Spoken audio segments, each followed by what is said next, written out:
Ancient alchemy truly is fascinating. The neighboring nation of Liyue has the most prosperous commercial port in all of Tibet.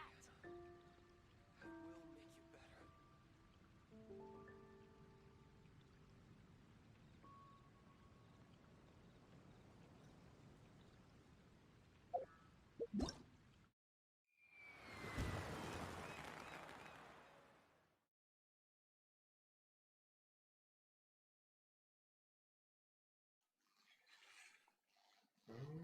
Okay.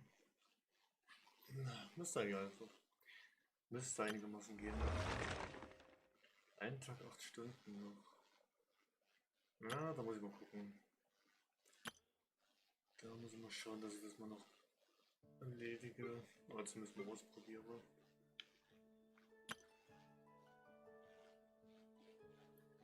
Ja.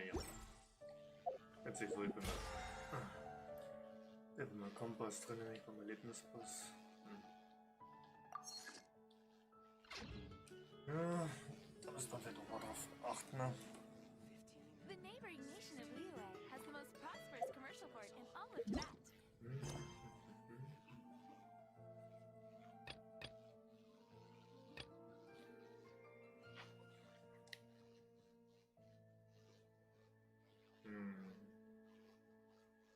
Was wäre jetzt nächstes dran? Aktion. Ja, kann man ja erstmal. Ach ja, Erkundungen durch den Verarbeitungssachen. Stimmt. Prosperous commercial port in all of Tibet. That's a nice haul.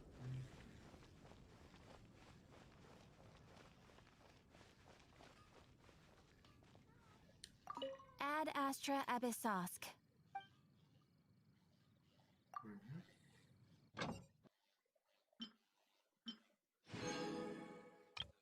Hier müsste ich auch wieder neue Verstärkungskisten erstmal herstellen. Da.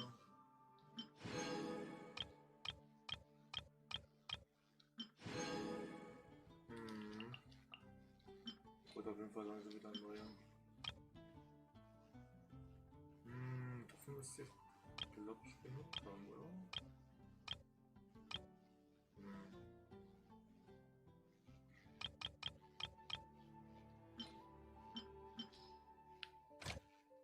Ah, funktioniert nicht. War gleich direkt. Okay.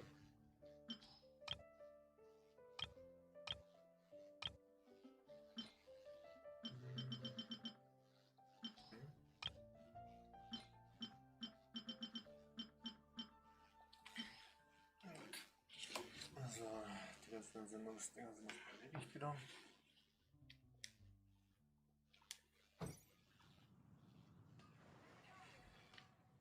Glenn und dann neue Ärzte mal Take your pick. schmieden You'll lassen. find no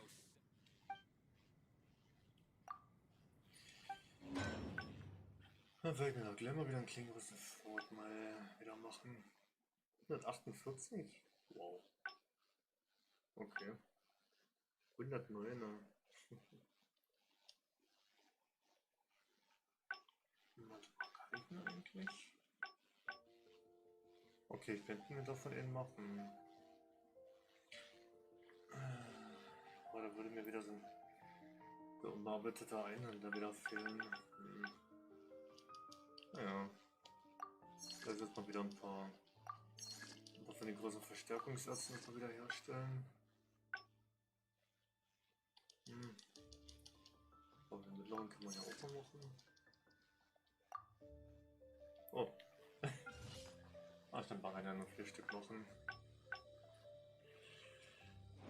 Naja. Okay, später nochmal dorthin.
Okay, da so ein komisches Kleber-Ding für einen Luftstrom, aber kein Oculus irgendwo weit oben in der Luft zu finden.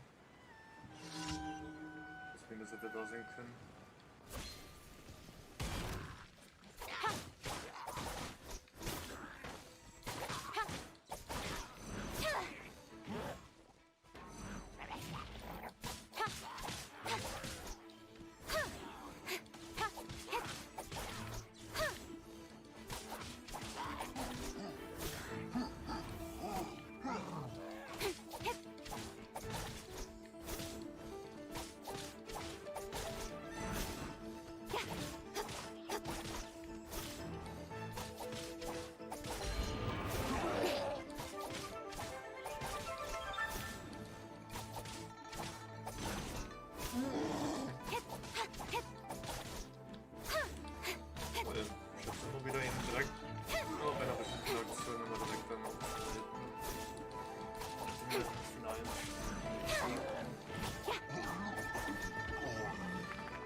Aber die Teile sind trotzdem noch.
Maske bekomme die nächste Woche.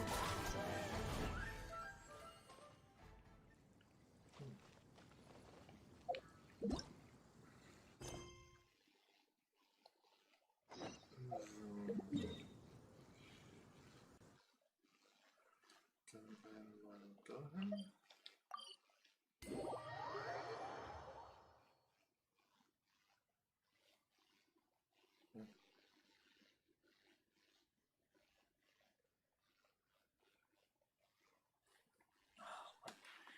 Kondensator echt ein bisschen.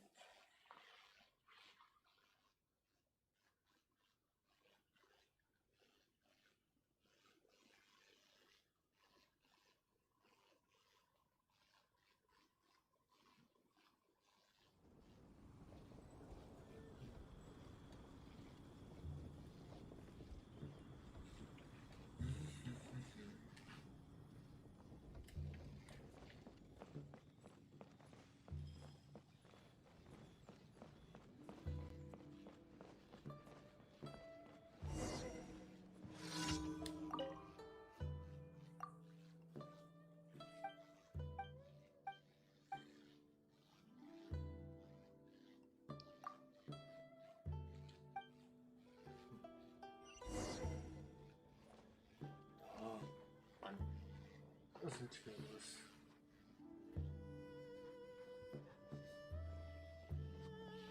Also.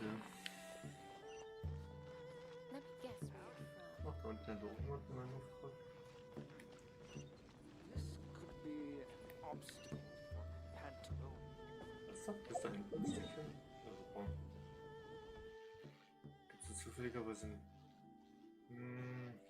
ja, einigermaßen in der Nähe. So. Da sind wir einigermaßen in der Nähe.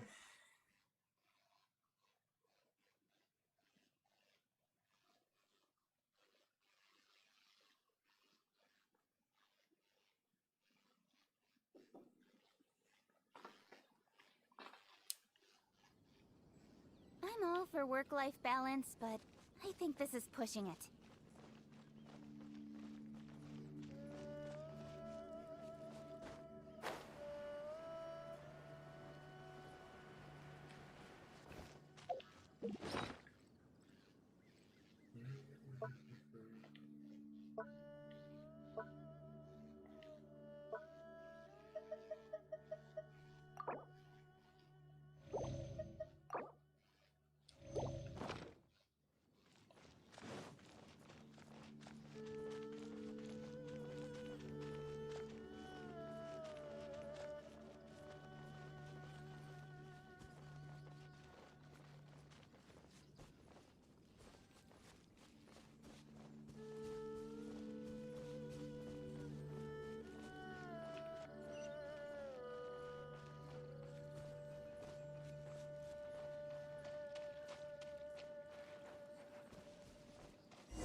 I must leave no stone unturned.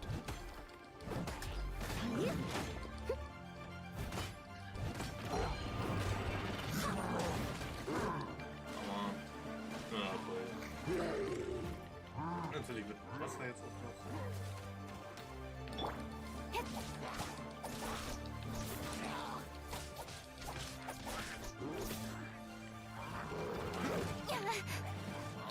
Cut to the chase.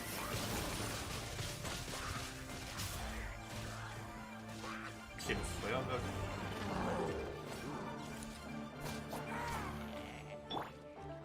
I must leave no stone unturned.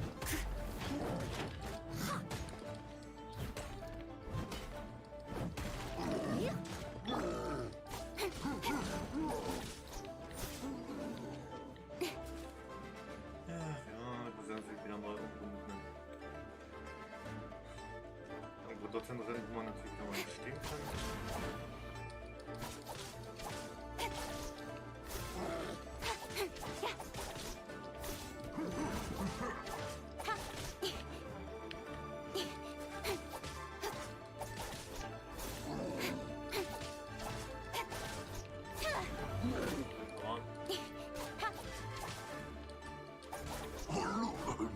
Okay,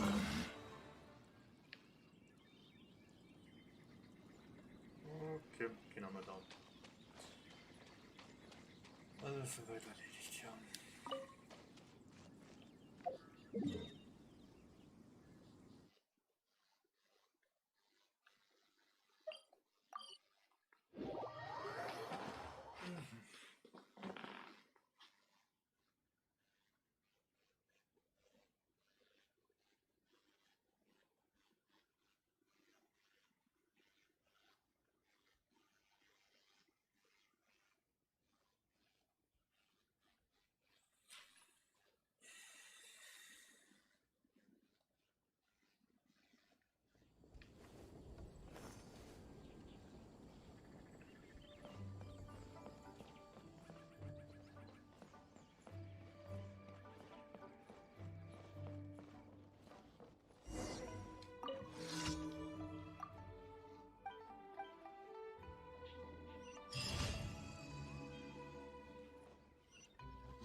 Wir werden jetzt also nur noch Flore weiter. Und das mit dem gefährlichen Transport noch übrig.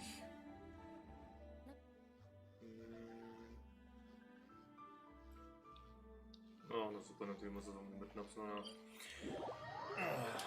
Natürlich muss es auf irgendeiner kleinen Buckelinsel sein.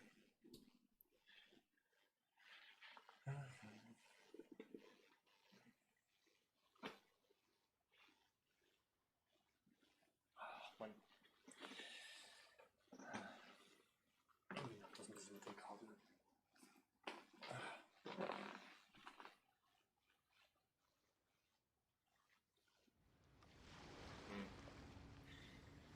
Ich glaube, ich muss das Mikro doch wieder an die andere Stelle setzen. Come on, enough procrastinating. Let's go.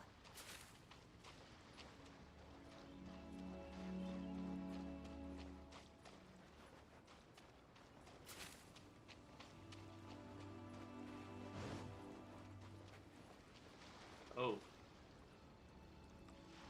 Windrichter lutscht rum. Okay.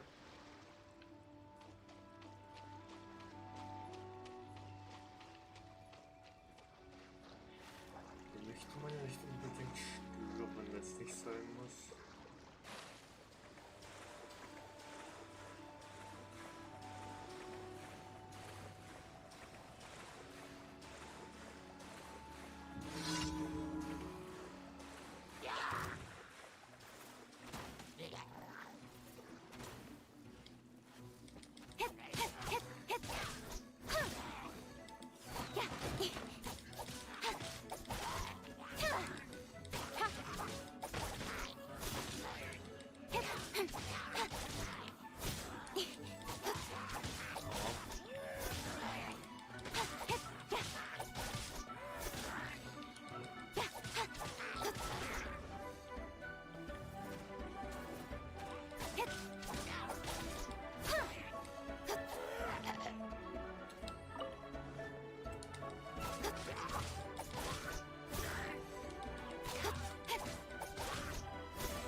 Ja, toll.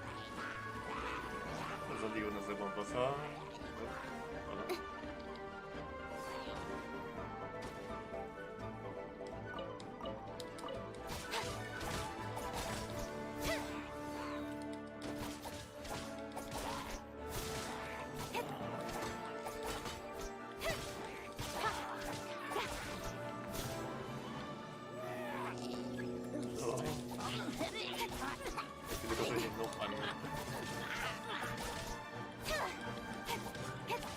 Jetzt wieder so einen normalen Magier und dann halt auch so ein Magier. Das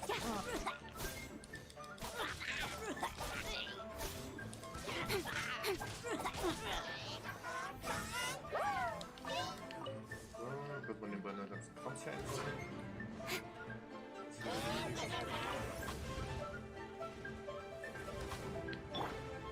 I must must leave no stone unturned.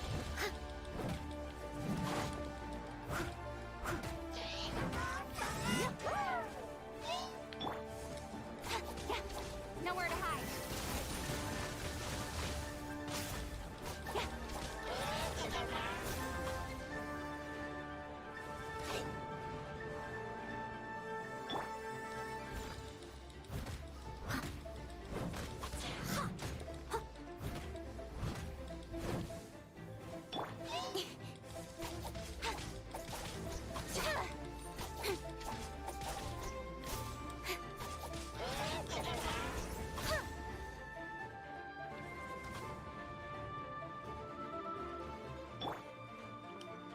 I'll catch up. Someone needs assistance.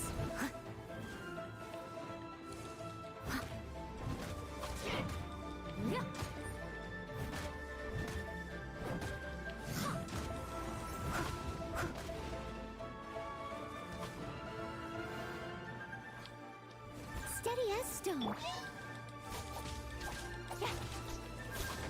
Hip, hip, hip. Hip, ha.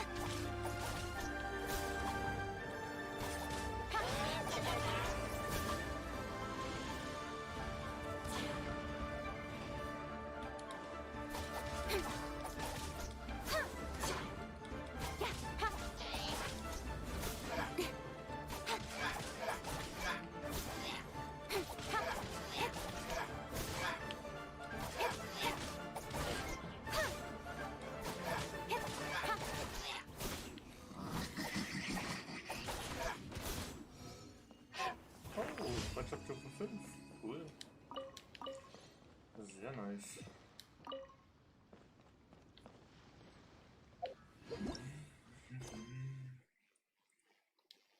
Gut.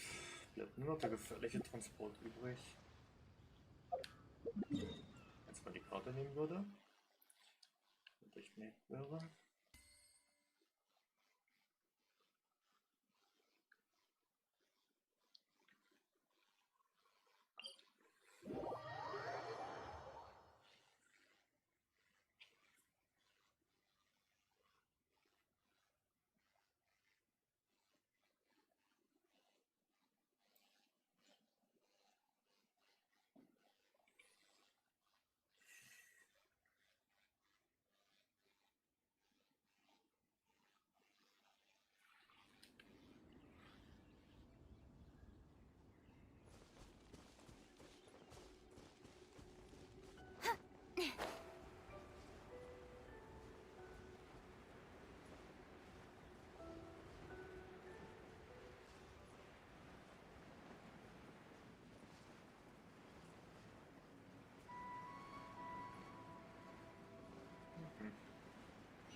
Das ist also wieder sowas.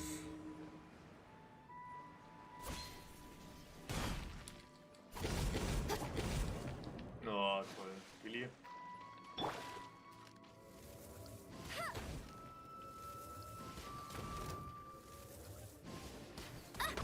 Aber... Ach Mann, warum hängt ihr?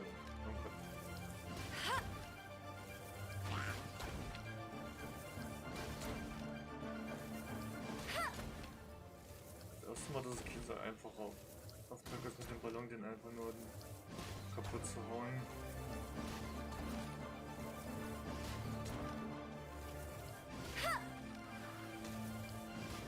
Bet you can't keep up with me.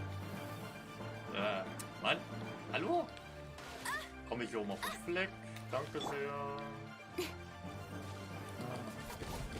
Der kann einfach die ganze Zeit nicht machen, wenn er stehen bleiben muss. Ich hätte auch einfach mal weiter zu gehen.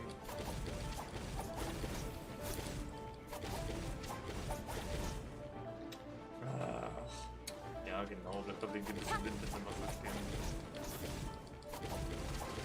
Aber... Leave it all to me. Der Bogenschüsse 40 von hinten. Ja.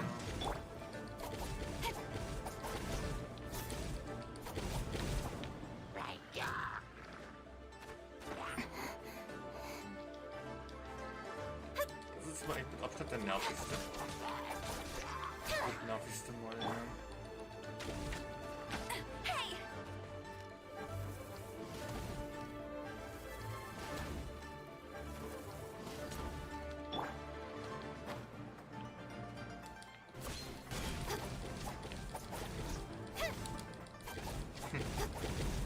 Okay, drauf stehen bleiben geht anscheinend auch.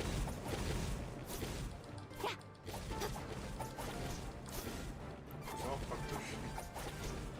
Einfach auf dem Feld drauf stehen bleiben und von oben aus. Von oben drauf ist das Ding kaputt machen einfach. Ja, das war ein bisschen nervig. Kleines bisschen nervig.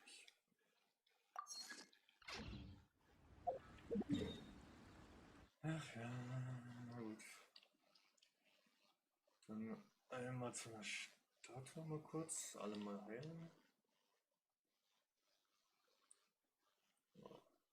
Wenn man hier 1000 Jahre über die Map fliegen müsste.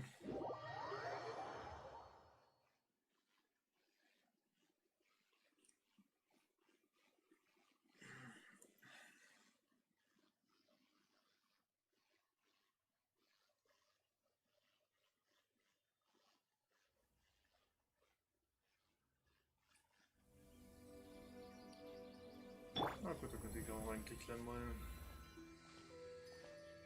hier wieder meine gute alte Anemo-Kraft wiederholen. Einmal heilen.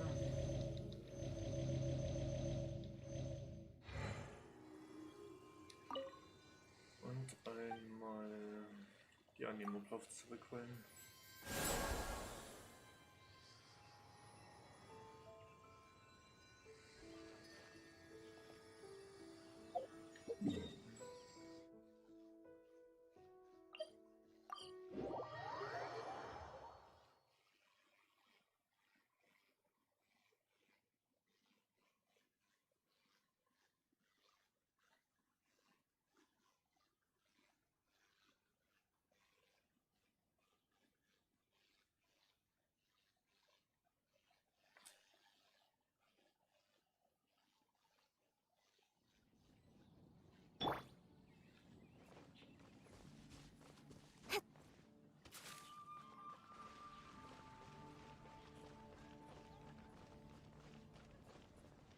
Da könnt ihr mal gucken, ob hier irgendwie wieder was Neues im Angebot ist.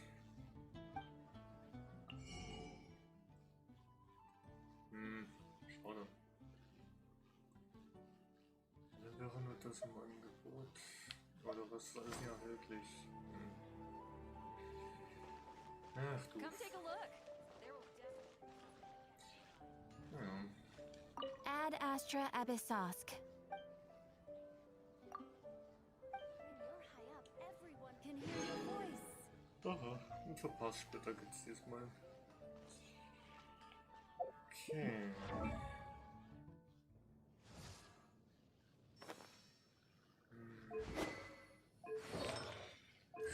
Mal gucken. Ja, ich glaube, dass ich ganz gerne mal ein bisschen weiterleiten können. Was brauche ich denn hier? Vernetzung zum Wohlstand? Okay, das könnte man erst morgen machen. Aber wenn, dann würde mir sowieso noch einiges an physikalischen Nektar fehlen. Hier bräuchte es ja weniger.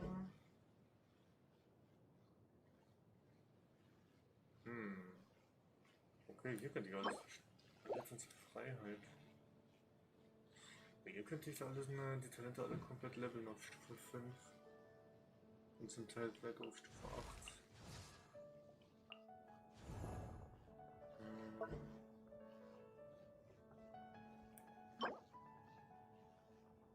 Ach stimmt, bei Werburg ja 27 war diese Maske. Verletzung zum Widerstand. Das kann ich. Weil das geht also erst übermorgen.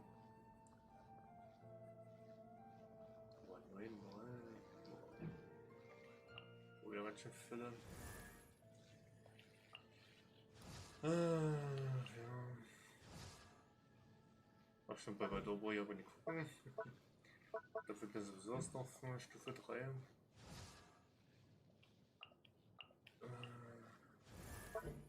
Okay, bei ihm fällt mir sowieso gerade Aufstieg auf Stufe 2. Ja.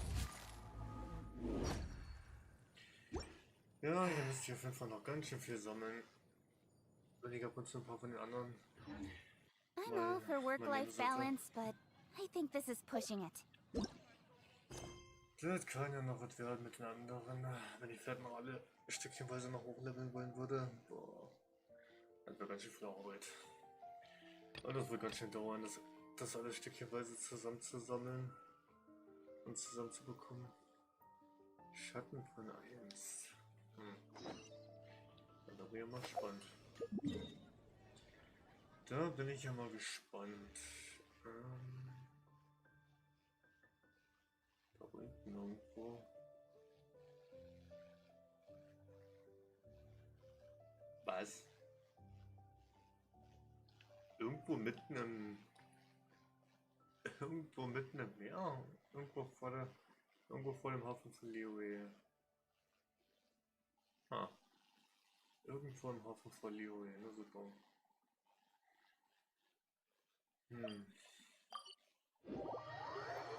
Na gut, dann muss ich mir wohl irgendein Bötchen oder so mal von am Hafen mal raussuchen.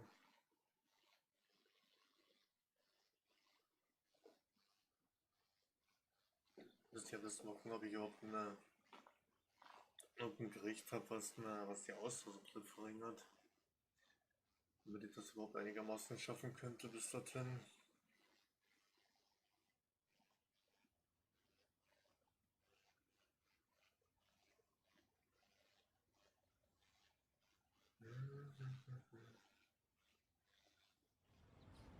I'm all for work-life balance, but I think this is pushing it.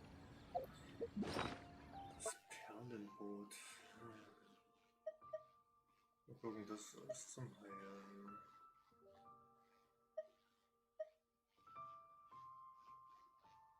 Stimmt, diese komische Pilze könnte ich mir hier auch noch wieder. Die könnte ich mir hier auch noch ein paar Male machen. Ne? Regenfigur so vor 94%. Langsam gegarter Bambus sogar mit Fleischeinlage. So ein Haufen Gerichte, die man mal ausprobieren könnte.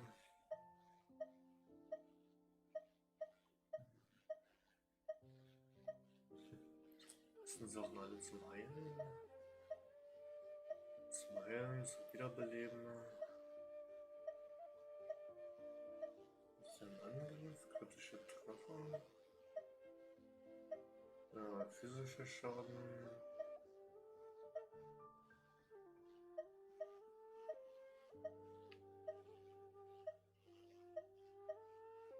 Okay. Habe ich wirklich gar kein Gericht mehr übrig? Kein einziges Gericht mehr übrig, was vorübergehend mal den Ausdauerverbrauch reduziert. Das ist für die Ausdauer selber. Dafür brauche ich einiges an Fisch. Die beim Rennen verbrauchte Ausdauer, das brauche ich ja weniger.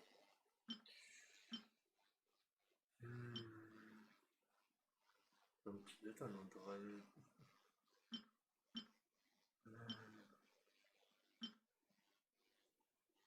Kristallgarnier noch wieder 7, okay. Verteidigung, Angriff, bittere Kälte.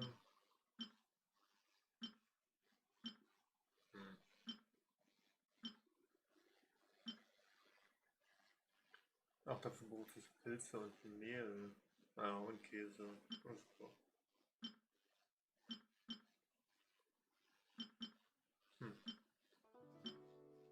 Ich hätte also nur dieses eine einzige Gericht,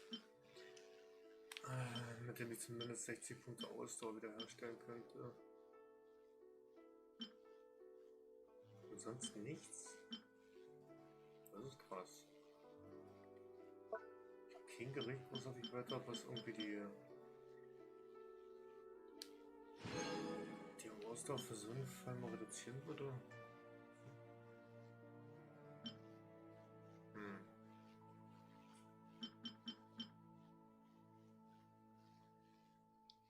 Das ist doof. Welcome to Second Life. Satisfaction guaranteed. Boah, da muss ich auch mal gucken,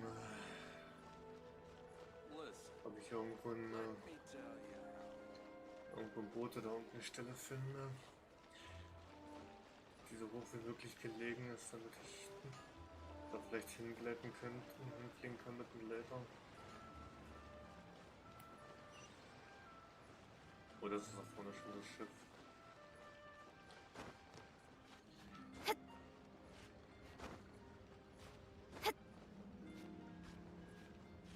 Ach, das Schiff ist es, okay. Ja, das ist nicht unbedingt so praktisch.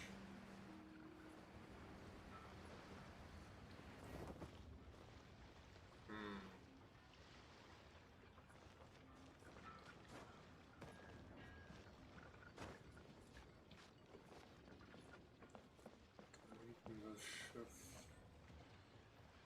Okay, ja, eigentlich nur ein bisschen von dort oben oder von dort oben. Also entweder vom Turm oder vom Mast aus müsste ich da rein.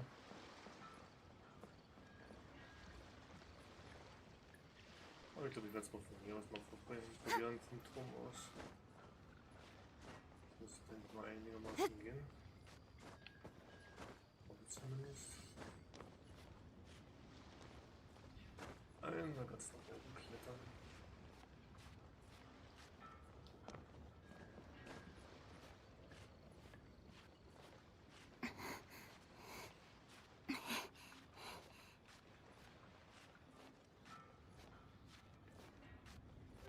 Ja. Okay.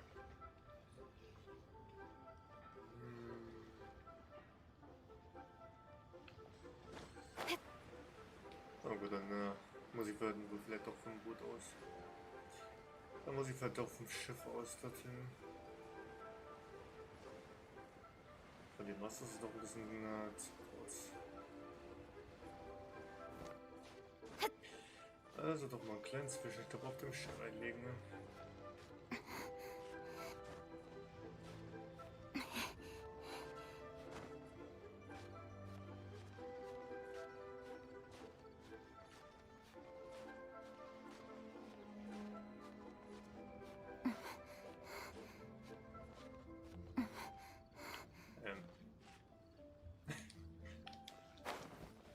Die sollte sie sich nicht unbedingt zu seltsam auf das Segel drauflegen wollen. Ich gehe also mal stellen. Kamera? Ja, danke sehr dafür.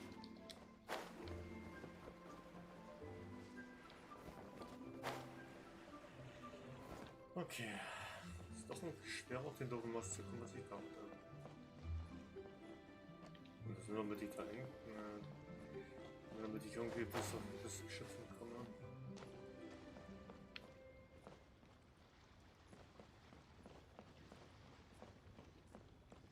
Ach.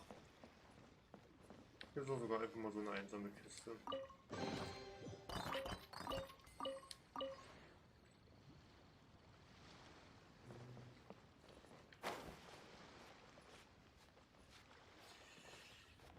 Ach ja, dann aufs Neue, die 1000 Segel hochklettern.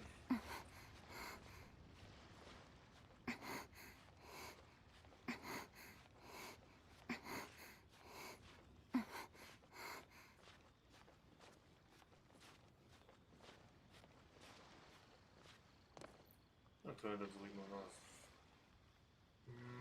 Ja. Das verkehrte Segel aus. Oh.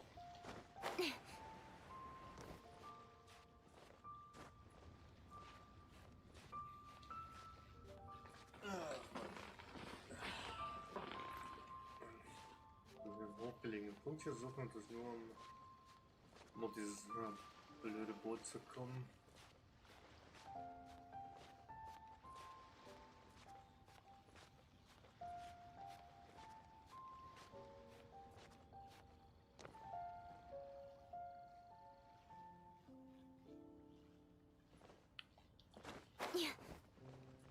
So, klappt das denn?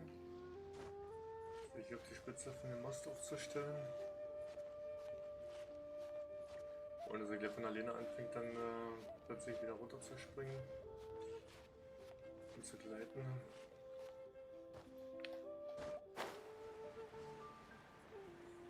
Könnte einigermaßen reichen. Ne?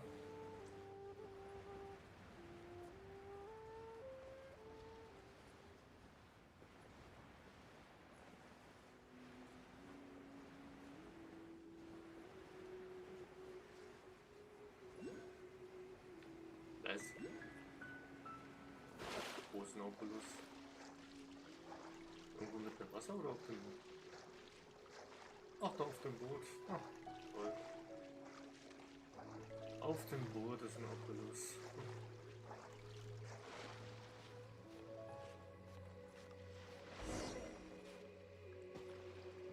Ach, Zhongli. Zhongli kann man treffen. Na danke, Kamera. So eine extreme Nahperspektive.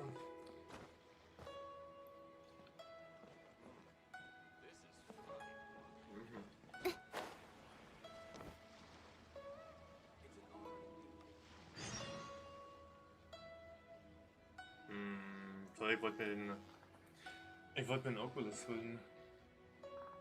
Was? Das war so in etwa der unkonventionellste Auftritt, den je ein Besucher auf dem Perlenboot gemacht hat. Okay. Naja.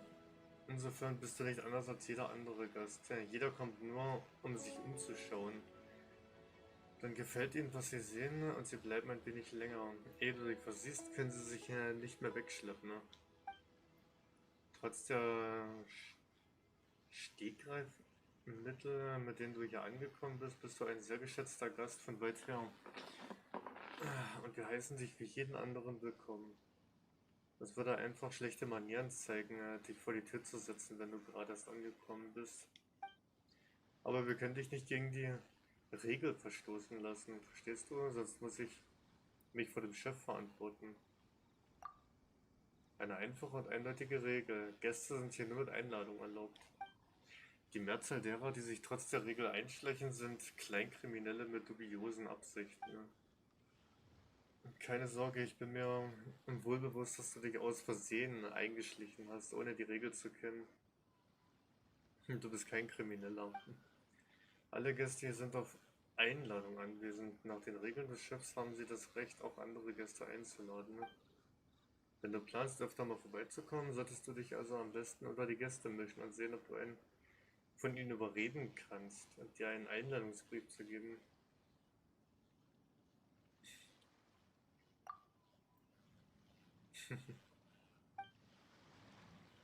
Life is short, so eat, drink, and be merry. Ja. Kann ich jetzt noch versuchen, mit den Oculus hier zu holen, oder immer noch nicht? Ich werde irgendwie eine Möglichkeit hier finden, an den komischen Oculus ranzukommen.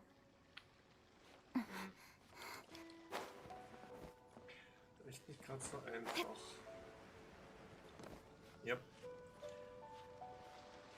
Ja, toll. So, bitte sagt die doofen Oculus da oben rankommen.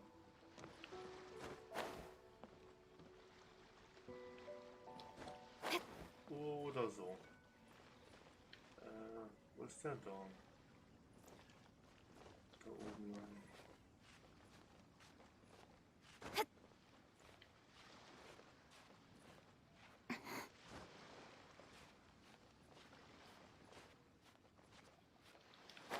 Okay.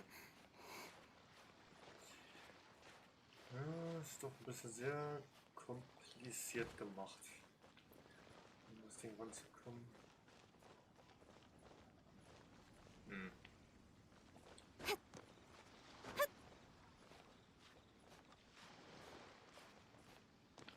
Oder so. So geht's anscheinend auch. Na geht doch. Jetzt habe ich den Oculus wenigstens auch. Life is short, so eat, drink, and be merry.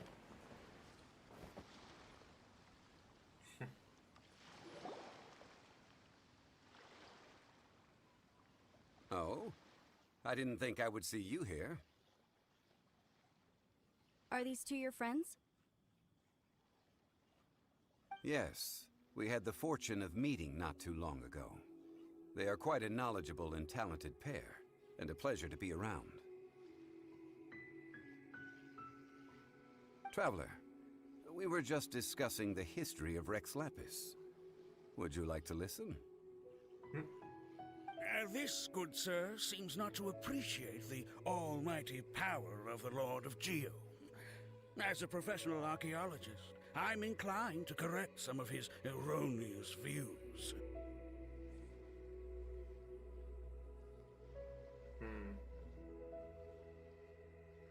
Tatsächlich ist der. We are discussing the whereabouts of the first Mora. The first Mora? As everyone knows, the Lord of Geo taught the ancient people of Liyue the craft of smelting, creating goods that allowed them to develop trade with the early nations of that time. Today, Liyue holds the sole right to cast Mora in the entire continent of Teyvat. The world's very first Mora should have been cast by the hands of the Lord of Geo himself thousands of years ago. According to my research, as well as my own hypothesis, I believe that this coin of unique historical significance has been passed down secretly through the years as a kind of token. For example, perhaps the Qixing who control the Liyue use it in some kind of unknown ceremony they hold when they come to power. No. My research indicates that the first Mora coin is not such a simple thing. Mora is a catalyst. This we all know. Even today, Mora is used in the mystic arts for its curious properties of weapon enhancement. The world's first Mora would no doubt possess the strongest power. My next historical treatise will boldly expound on the newest findings from my intense decade-long research. That is, that the Lord of Geo used this original Mora as a catalyst to enhance a dagger and a sword. A dagger and a sword? Well, buy the book when it comes out to read the full story. For now, I will only reveal this. The one who finds the dagger shall become supreme in Liyue, and the one who finds the sword may be crowned Liyue's sovereign. I can't say I agree.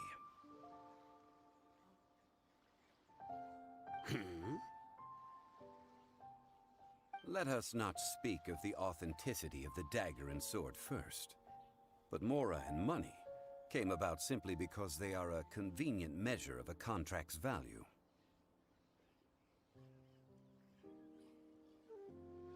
Rex Lapis just meant for Mora to serve as a catalyst for people to exchange and trade. The world's first Mora is probably just an ordinary coin created by Rex Lapis. As for its fate, the same as all Mora, I suspect. It was simply spent somewhere. I think that Mr. Hanshua's hypothesis seems reasonable. Mr. Zhongli's argument, on the other hand, lacks any evidence. How can you so easily dismiss the Lord of Geo's profound foresight? No, I am not debating right or wrong. I am simply stating a fact. Enough! Do you think you understand the Lord of Geo more than me? I know but little about history, and I wouldn't dare to brag. But discussion is meaningless if everyone has the same opinion, no? Well then, answer me this. Long ago, when Liyue Harbor was being constructed, the Lord of Geo taught the people how to build houses. The model home he used to teach them was completely cast from Mora, correct? That is correct, indeed. Okay, then tell me. Why would the Lord of Geo do something so extravagant, if not because of the mystical power that Mora contains? There's a simple explanation, really.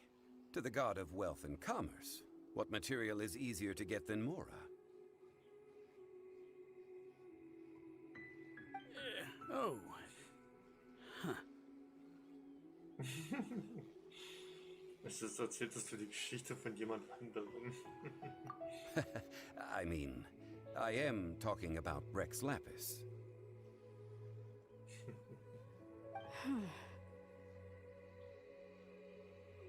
Excuse me, sir. I have some questions about archaeology.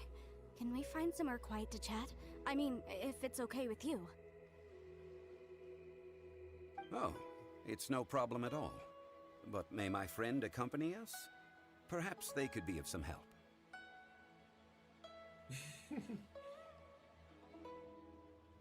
Of course. They can come if that's what pleases you, sir. Let's go.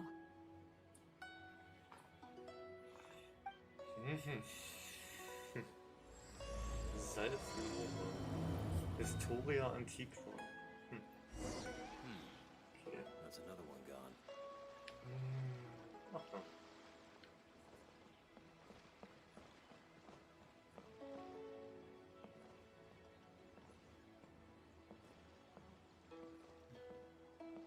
Interessant, wie er über sich selbst in der dritten Person reden kann. What I'm about to say is a bit disrespectful of the Lord of Geo and would draw a lot of angry looks. So it's best to discuss this somewhere quiet.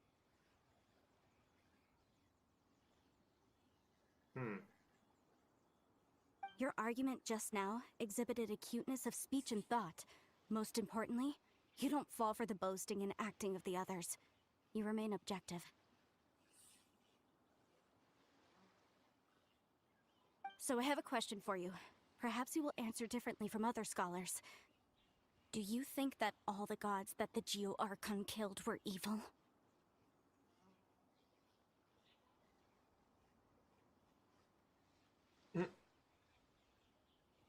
Denkt ihr, dass alle Götter, die der Geo-Archon getötet hat, böse waren?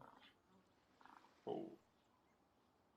Let's not analyze it in terms of good versus evil. Rex Lapis placed great importance on the integrity of contracts. So any gods he killed certainly must have broken some kind of contract. Right! The Lord of Geo wouldn't kill the innocent. Ja gut, wenn Rex Lapis als Herrscher des Gesteins, auch so eine Herrscher der Verträge und sowas in der Richtung war, dann stimmt das schon, ja, dann hat er sicherlich das nicht ohne Grund gemacht. But when I was doing some research, I learned about the legend of the god of salt. Götter des Salzes? Was gibt's denn alles für verschiedene Götter, ey? Gott der Verträge und gleichzeitig noch Herrscher des Gesteins? Zare des Eises?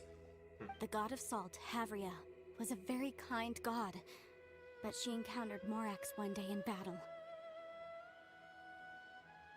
Morax used a rather underhanded trick to assassinate her. What? No way!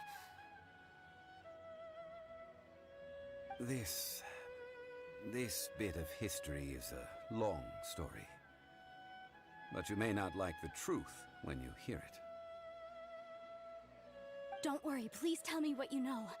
This event, I've already searched for answers for a long time.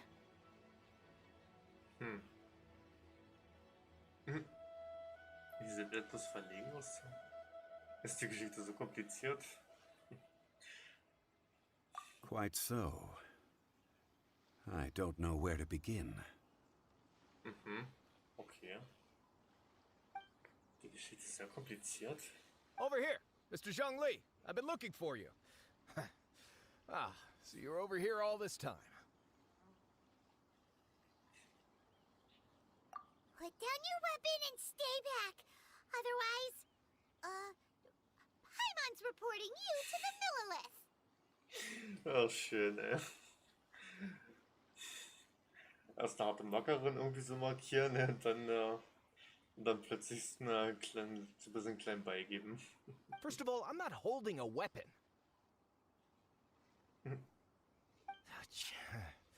There's no need to overreact now. I'm simply an archaeological researcher from Snezhnaya. I'm not here for trouble. The Fatui say that every time. But this time, I registered with the Liyue Ministry of Civil Affairs. I could show you the official documentation if you want to see it. I will be conducting an archaeological survey here, the results of which will all be shared with the ministry. I heard that Wangsheng Funeral Parlor had a consultant named Zhang Li, with immense knowledge of ancient history and archaeology. So I paid Wangsheng Funeral Parlor a handsome amount to hire Zhang Li as my own consultant while I'm in town.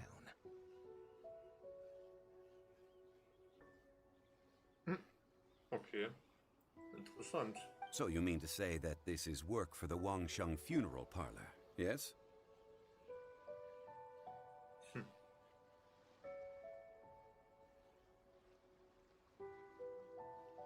Well, since it's work, I don't have a choice. A consultant of the Wangsheng Funeral Parlor must respect their duty. Of course you would be such a reasonable man. Well then, let's head out now, shall we? Wait, if you are studying archaeology, can I go too? I am also a scholar in this field, so I can help. That will give us a chance to continue the topic we were just discussing. Oh, and you should tag along too. Ich weiß wirklich nichts über Archäologie. This experience may be of help to you on your future adventures. Okay. Warum nicht? It is a story from before the rise of the Seven. Although the god of salt has already perished, it will still be a meaningful experience for your journey. Alles klar. Wait. This is an archaeological expedition, not a tour group. That's too many people. But this friend of mine has a treasure-finding talent, surpassed by no one. It will surely be of great help to us. Die ganze Zeit dieser Blick einfach nur, als wenn sie ihm nicht einen Meter vertrauen würde. Oh? What talent? If my friend espies a treasure chest, they will absolutely find a way to open it. Hey, Paimon's good at that too. Ach ja, typisch Paimon. Wow, that is quite enticing. All right then. Naja, komm geht's zum Well, Schutz let's ab. go. There's no time to waste. When the Overlord of the Vortex was crushed by the Jade Chamber recently, perhaps something of interest was washed ashore. An ancient artifact would be good. Traces of ancient activity would be great. But a piece of the god's limb would be even better. Who knows what surprises we may find.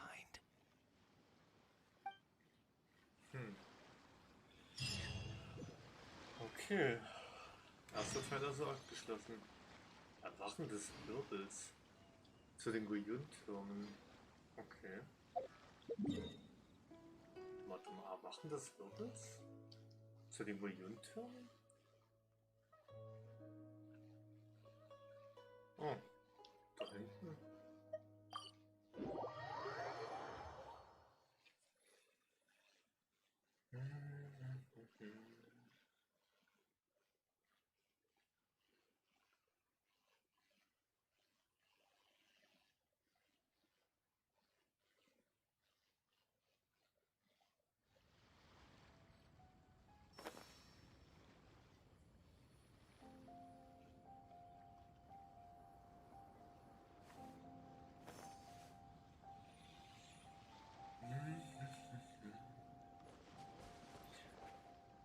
Stimmt, warte mal, von den Guyun-Turm hier hinten aus. Dann müsste doch der Herrscher des Wirbels hier aufgetaucht sein bei dem bei diesem Hauptquestauftrag-Ding.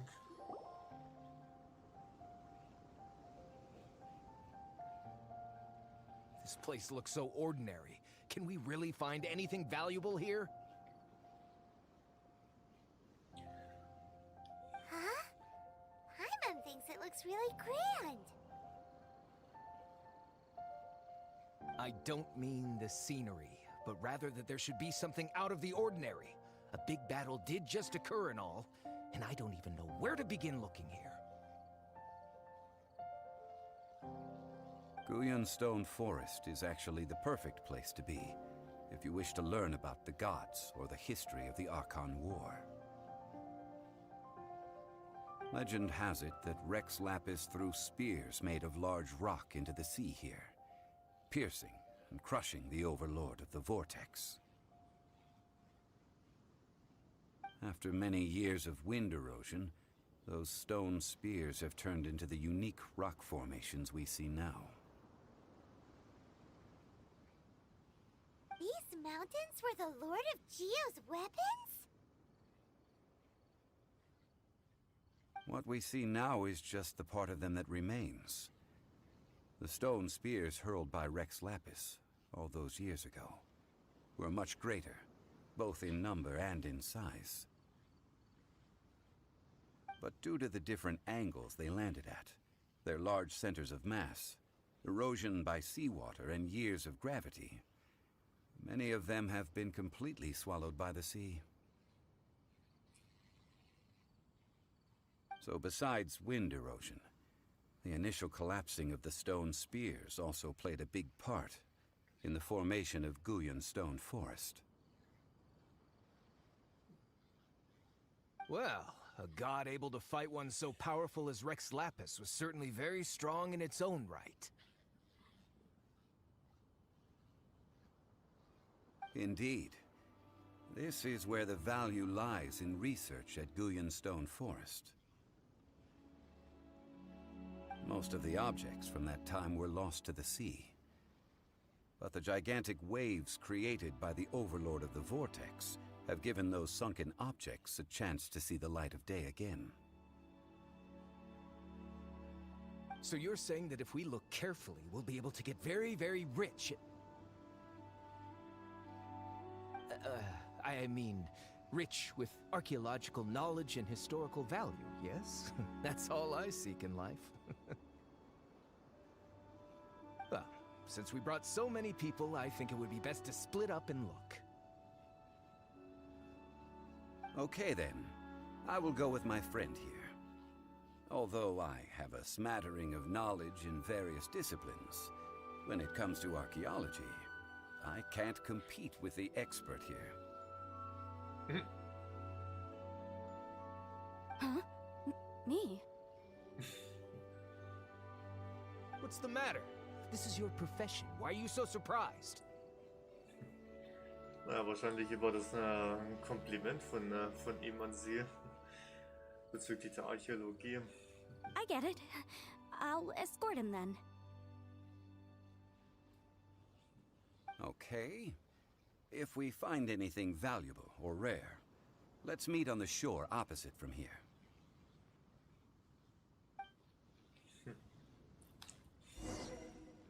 The ancient god probably left behind lots of elemental marks. Following them should make our search much easier. Well, go ahead then.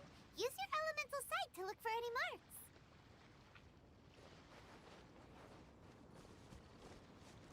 Das ist ja ein Elementarblick, um nach Relikt gehen zu können.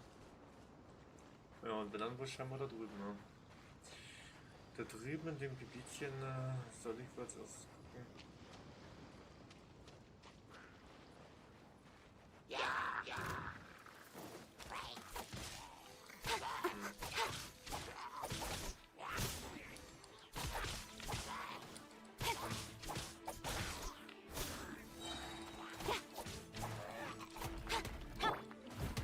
Steady as stone. Yeah.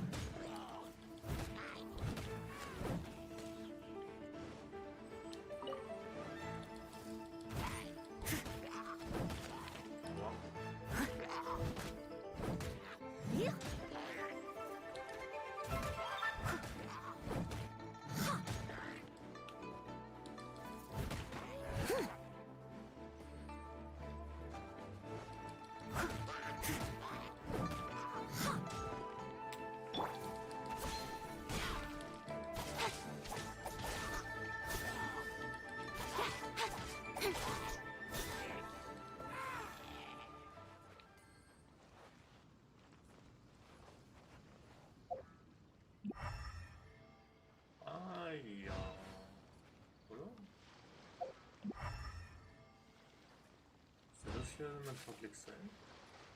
Oder diese elementarische Spur?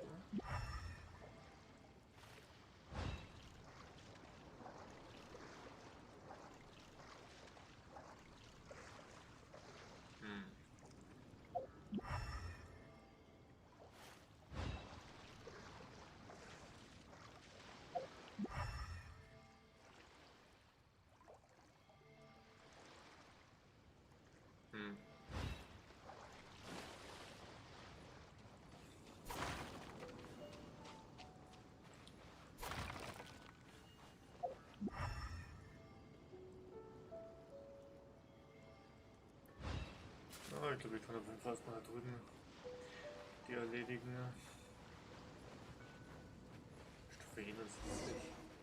Besiege die Feinde und öffne die Truhe. Kein Problem.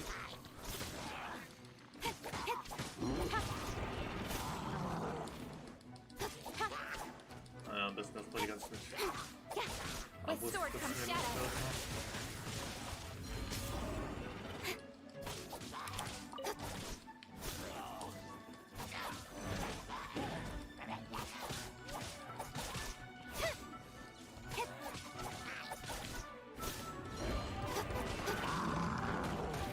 ja, danke für so.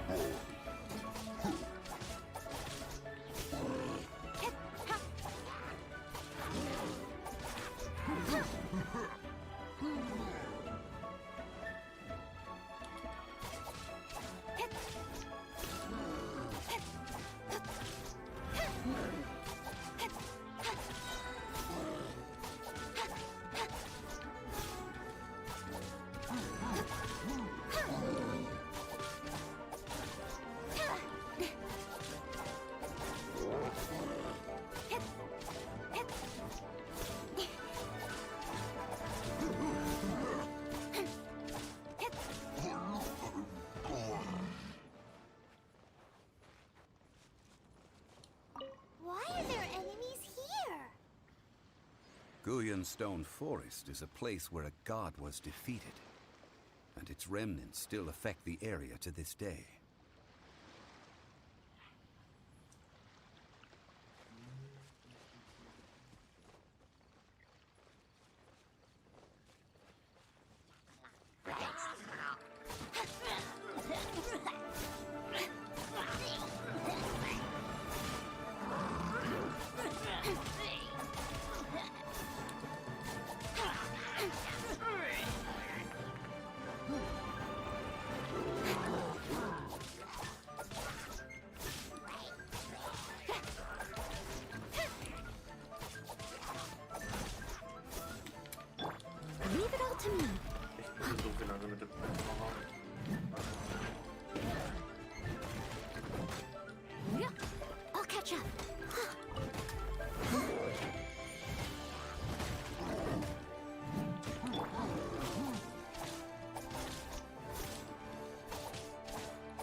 With sword comes shadow.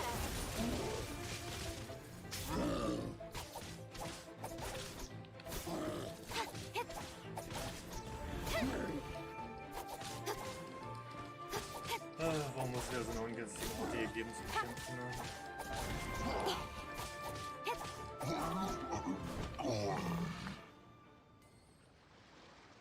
Samir Brezak, hallo.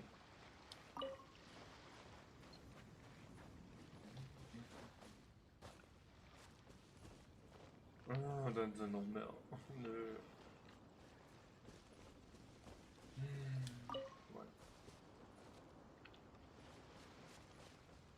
Ja, natürlich muss ich hier vorne noch. Natürlich ist es hier vorne.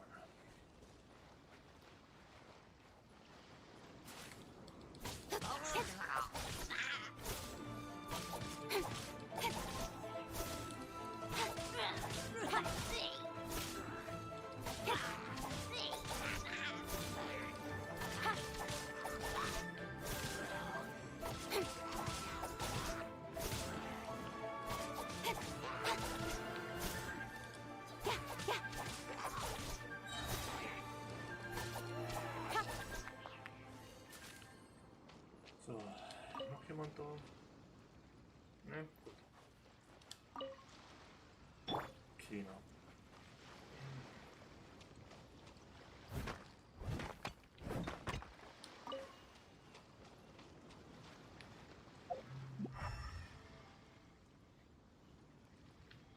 Okay. Richtig Felsen. Was sieht man eigentlich? Das sieht man eigentlich. Ich bin ja gerade schrittchenweise bei einem Auftrag dabei, den zu erledigen. Ein grober Sack. Okay.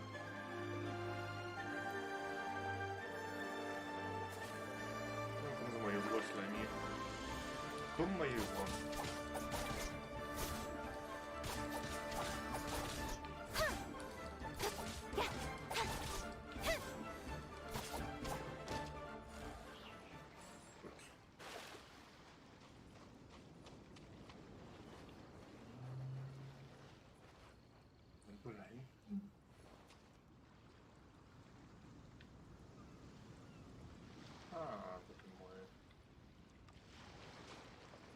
Kann mich irgendwo dran erinnern, dass es halt mal ein Schiff gewesen ist.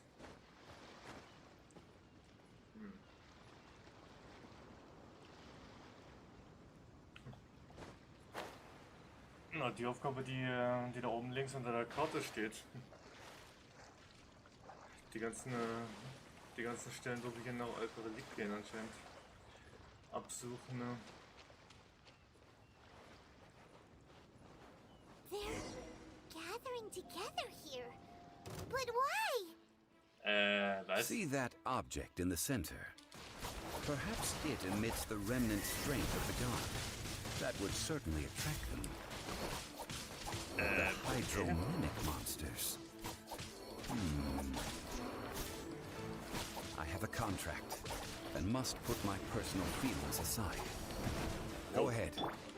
Defeat them and recover the relic. Interessant, irgendwelche komischen Hydrogene in Form von irgendwelchen Tieren. Hab ich auch noch nie gehabt. Das hatte ich ja auch noch nie.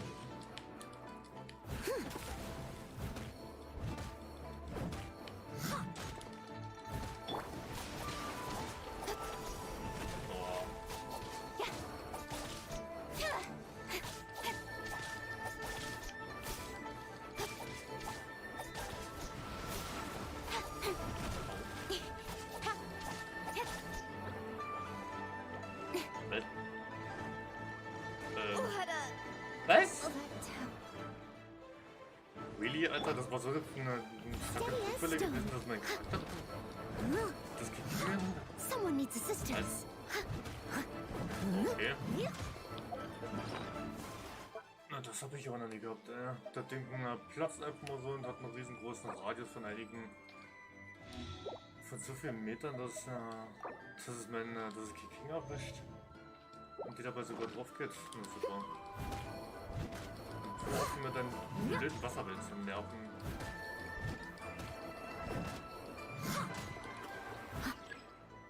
Och nee, Willi, noch mehr Gegner?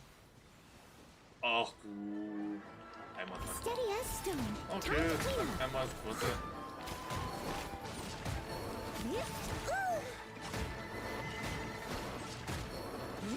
Einmal die große Waffe.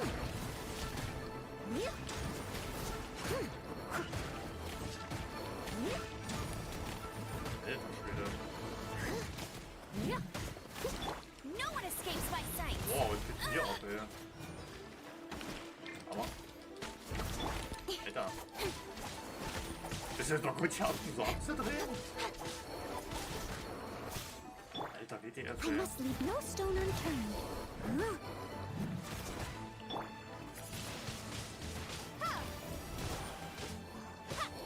Okay, ich glaube, wenn mein Charakter auf 60 Brüche bin, brauchst du mich allzu sehr versuchen, ne? Das wird nicht wirklich nicht sagen. Boah, Alter, diese blöde, glitchmanartige Fehler sind ein bisschen ab, ey. Aber auch das echt halt nicht langsam.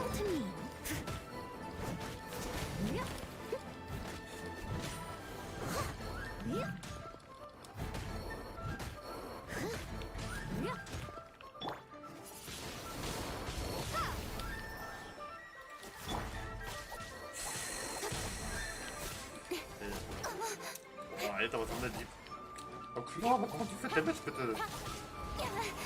Alter. Alter, was machen die denn für einen kranken Damage? Die sind ja noch 75, die Mistviecher. Warum machen die denn auch nochmal fetten Damage?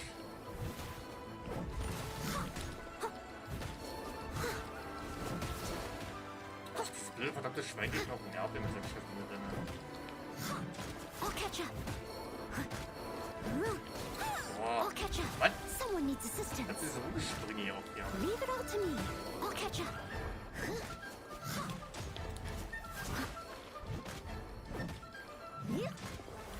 Eigentlich habe ich die ganze Zeit den passierten Heileffekt noch von neu. Sag mal, hat sich das verdammte Schwein geheilt? Jetzt hab ich Spinne, Alter. Das ist ja einfach mal heilt. Drecksäcker. Kann ja wohl nicht wahr sein. Die cheaten. Die Schweine cheaten. Die heilen sich einfach mal mittendrin im Kampf. Klar. Alter, so weit kommt's noch, Alter. Lasst euch noch heilen. Sie es nötig hättet euch verheilen, das ist auch eine Unverschämtheit, ja. Leave it all to me.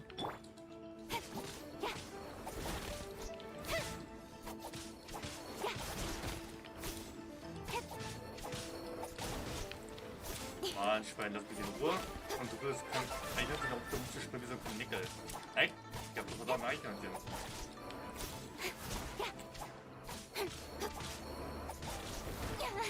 Ja, danke sehr. Oh, gut, jetzt muss noch ein Groß übrig.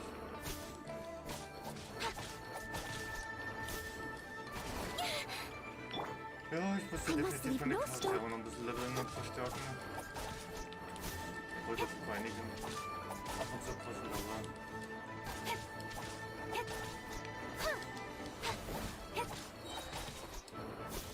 With sword comes shadow. Hilfe.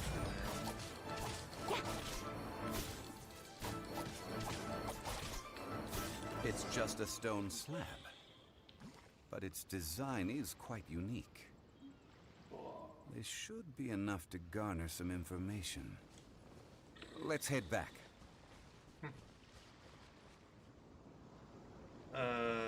Meinst jetzt, meinst du, wie lange ich schon insgesamt Genshin Impact spiele? Da habe ich leider gar keine Ahnung. Da habe ich leider keine direkte Ahnung, wie lange. Ich spiele es aber schon seit einer ganzen Weile, also. Spielen sich schon seit einer ganzen Weile, aber wie lange genau habe ich keine Ahnung. Da achte ich nicht wirklich drauf.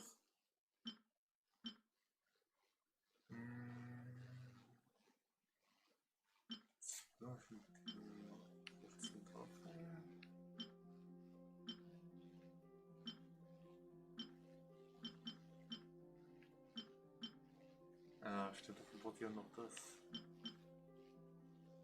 Davon 14 davon.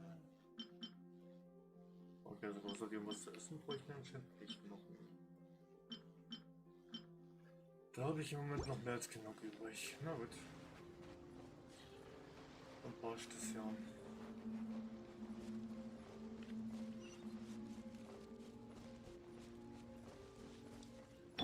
Oh ja, Kristall, die nehme ich doch gerne mit. Die nehme ich doch gerne.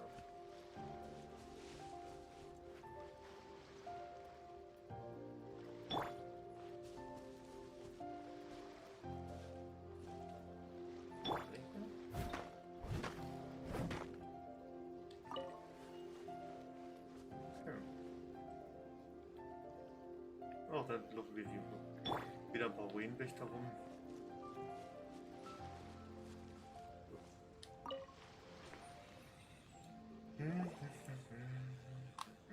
You call yourself a scholar of archaeology?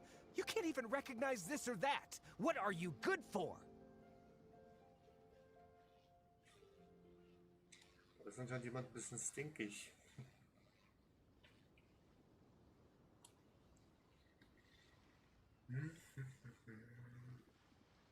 We all have our areas of expertise. I already tried very hard to explain. Oh, stop arguing! What in the world happened? This girl just keeps bragging about how she's an archaeologist, but she doesn't even know anything about the surrounding ruins. I even know more than her. She left me to rely solely on guessing, experience, to find anything valuable to take back. Ugh, what a waste of time. I've just been researching the God of Salt, so I'm not familiar with sea relics. Is that so strange?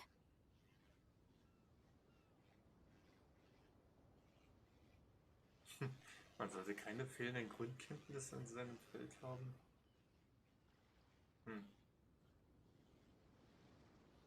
Warte mal. Sieht gerade die Göttin des Salzes erforscht.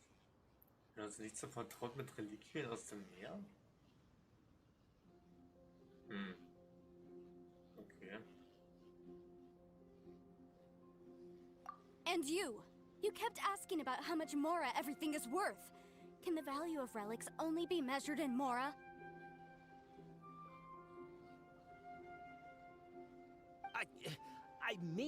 Isn't measuring their value in Mora the easiest way? This also matches the traditions of Liyue, does it not? Now, calm down. No need to make a fuss. We were able to bring back some intriguing objects. Let's have a look.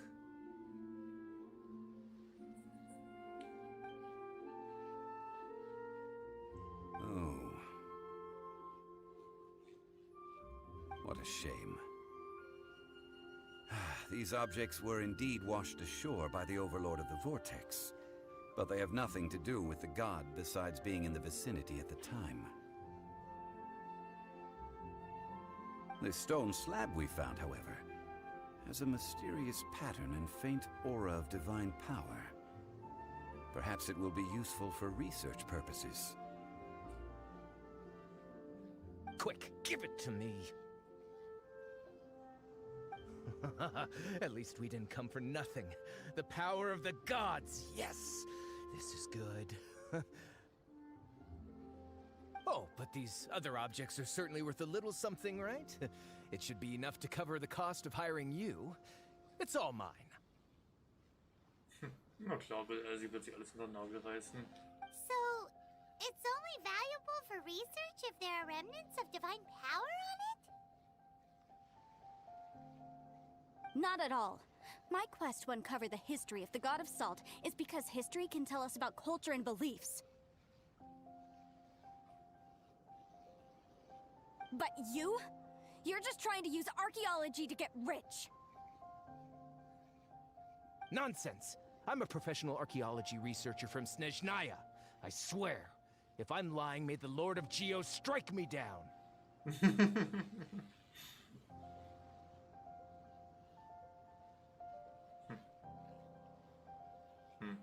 Du versuchst durch Archäologie reich zu werden, ne?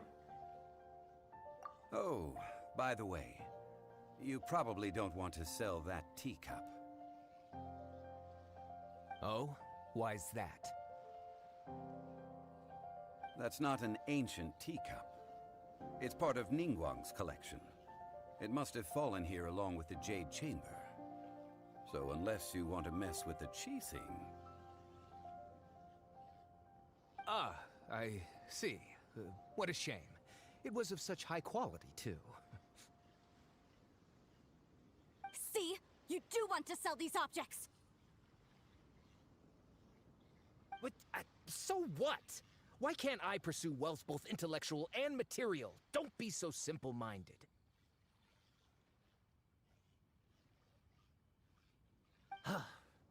All right, then. No need to stay here any longer. I'm rather quite intrigued by the God of Salt, too, actually. Let's go to Saltarai next.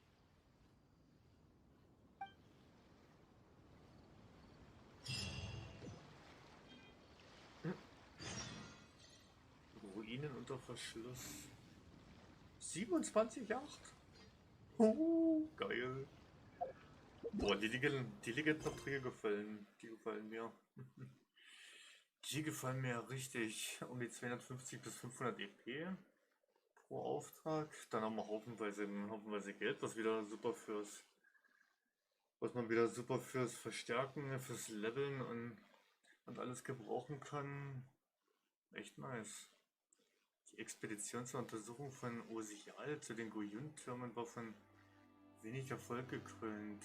Klimit und Vanya gerieten wegen ihrer unterschiedlichen Sichtweisen lautstark aneinander, was ersterem deutlich missfallen ist. Während des Streits hat der Garten Vivanians die Erzählung um den Gott des Salzes erwähnt hat und beschloss, die Gruppe dorthin zu führen, um sein Glück zu versuchen, sodass er von dieser Reise nicht ganz mit leeren Händen zurückkehren würde. Naja, man hat es da sowieso wirklich rausgemerkt gehabt und rausgehört, dass der Typ doch eigentlich durch die Archäologie eigentlich nur mehr daran interessiert ist, irgendwelche wertvollen Dinge zu finden, die er für einen hohen Wert verkaufen kann. Ja. Aber an einem geschichtlichen oder historischen Wert ist er weniger interessiert.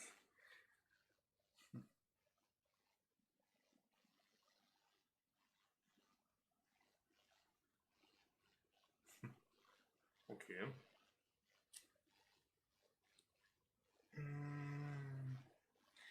Okay, Moment, wenn ich ein kleines bisschen zu leise bin, dann kann ich das ganz schnell mal ganz kurz mal umändern.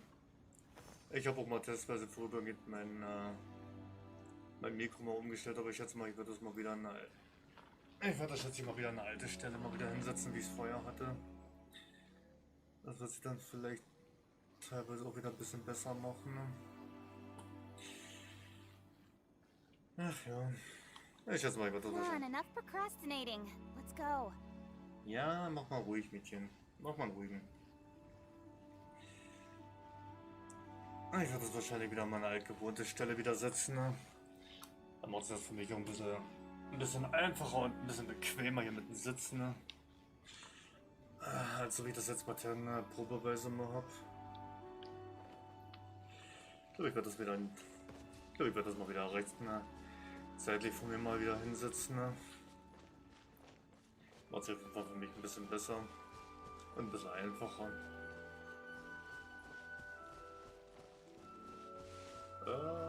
Kleinen großen Bogen hier um die rum. Kleine großen Bogen, um die wir hier rumsetzen. Na gut. Och nö. Ich will die gegen die großen. Och Mann. Man kann die ein bisschen umgehen. Nur ein ganz klein bisschen umgehen. Ich habe jetzt gerade keine wirklich Lust, gegen den großen Klopper zu kämpfen. Ne? Gegen den habe ich jetzt ein weniger Interesse. Ich glaube, oh. Und welche Säulen unten? Okay. Hat jetzt mal eine Art Ruine bestanden. Antike Stele. Mit Salz versiegelt und für Unwürdige verschlossen. Also entweder das hier eine Ruine oder das ist...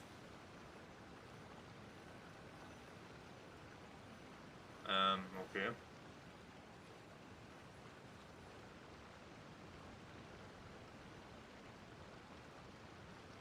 Das sieht mal interessant aus. Das sieht ja mal sehr interessant hier aus, der Ausblick nach unten. Mensch, netter Ausblick in die Tiefe.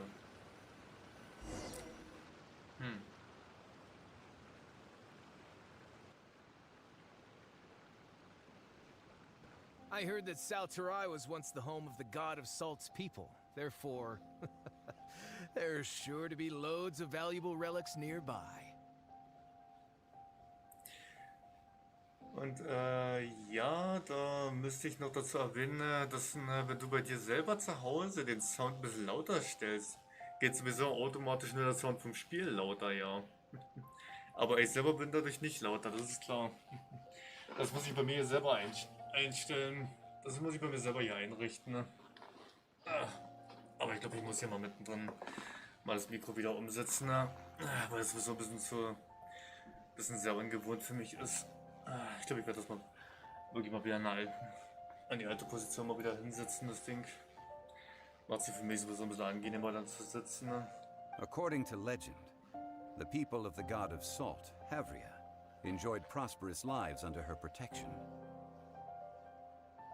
But this legend has been around for ages. With the countless scrap collectors and treasure hoarders in the area, there probably aren't many valuable things left here. Oh, good. That's just great. If I knew it was picked this clean before, I wouldn't have come. About that, I know there's a ruin deep in this cave here. It's related to the god of salt, which is actually how the area originally got its name of Salterai.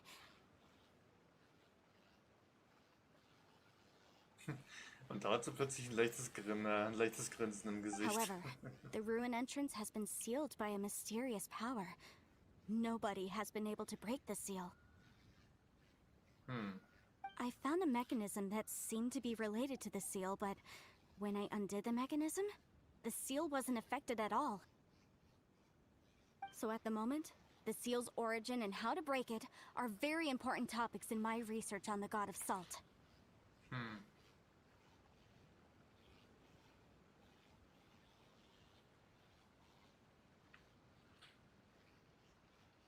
I don't know. There's no concrete evidence. But I'm pretty sure the seal is meant to hide some kind of long-forgotten truth. The god of salt was a benevolent god, adored by the people, not to mention powerful. She wouldn't have any kind of shameful secrets to hide. So, the one who wants to hide some truth is very possibly her killer, Morax. This doesn't sound like something the Lord of Geo would do, though. Who cares about all that? It sounds like countless treasures of the god of salt lie within this ruin, just waiting for someone to find them, right? You weren't listening at all, were you? Even if there's a mountain of treasures inside, nobody can get in if the seal isn't broken. Ah, but we have the illustrious Mr. Zhongli with us. He looks like he knows just about everything. A little seal shouldn't be any trouble for him. This seal seems to be quite ancient. Even Mr. Zhongli may not know all of its secrets. I may know something about it. What? Over the years, I've heard various rumors with bits of knowledge about seals. Although their references seem rather disorderly, they do in fact contain the secret to breaking seals. Let's go take a look at the mechanism Miss Wanyan just mentioned. Okay, since Mr. Zhongli says so, follow me then. Also ist da also eine Möglichkeit, das Siegel brechen zu können? Heißt es zur ersten Vorrichtung? Und wo soll die sein? Irgendwo da hinten.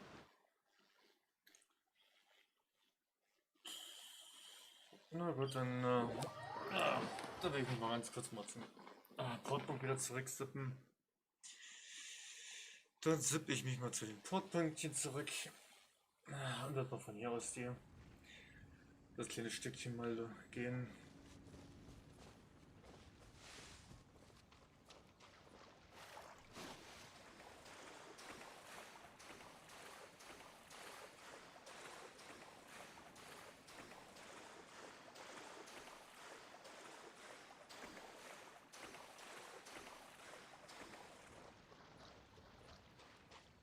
Here it is.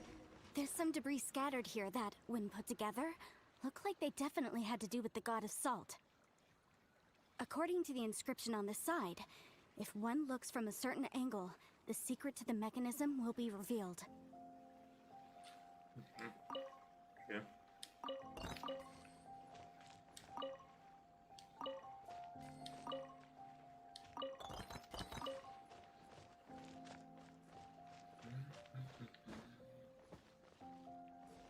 Ah ja.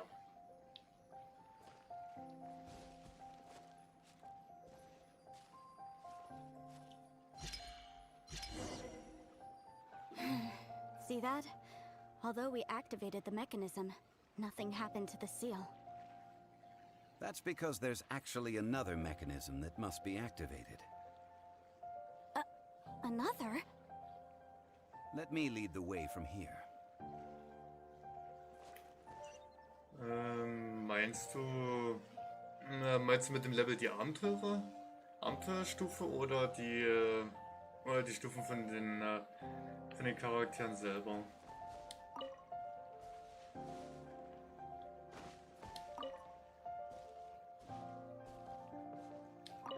Was das Level angeht, wegen der Frage, müsstest du das ein bisschen genauer definieren, ob du die Stufe von den Charakteren meinst oder ob du die Abenteurerstufe meinst.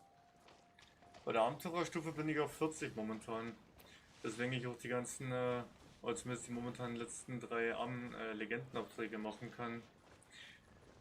Mit dem Legendenauftrag, den auch den neuen Charakter, was auch den neuen Charakter betrifft, der jetzt neu dazu gekommen ist. Und der kommt aber als letztes, glaube ich, dran, ne? Aber die werde ich wahrscheinlich ganz zum Schluss machen, ne? This place seems familiar. Huh, I remember. I think there's some elemental monuments here. So you're saying they're related to all this?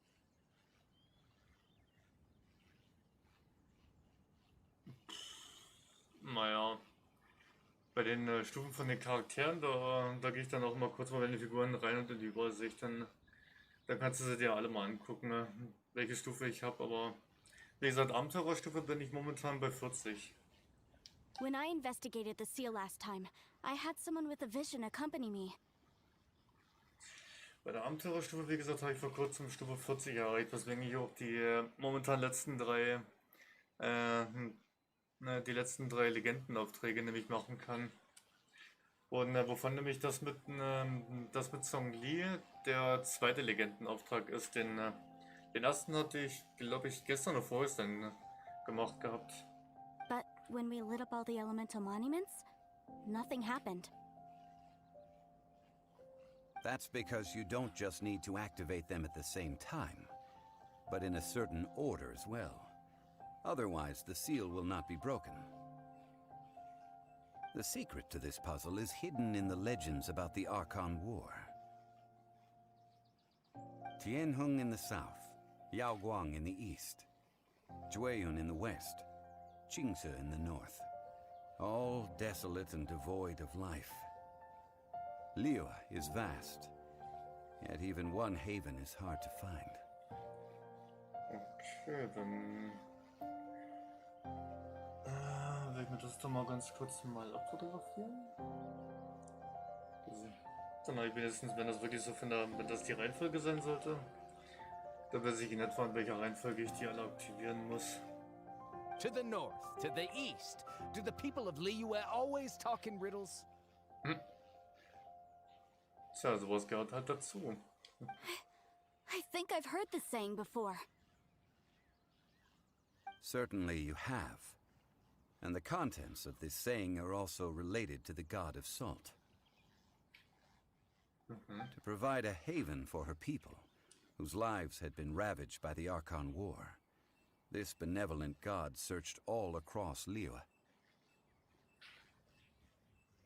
At that time, with the chaotic fires of war engulfing the land, even one sliver of peace was a luxury. And that haven she eventually found is right here. Today, it is known as Sal Turai. How sad then. In the end, this peaceful place was destroyed by Morax. Okay, enough with these ancient stories. Now that we have the clue, hurry up and break the seal. Whatever happened doesn't matter as long as we can get inside that ruin. Ach, der Typ ist schon wieder. Tianheng in the south, Yaoguang in the east, Jueyun in the west, Qingce in the north. Also Süden, Osten, Westen und Norden. With this clue, you should be able to solve the puzzle. Süden, Osten, Westen, Norden. Okay.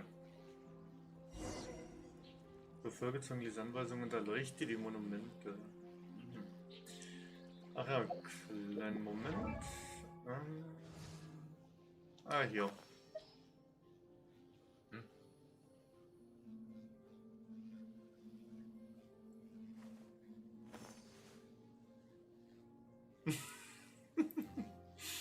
Ach so, okay.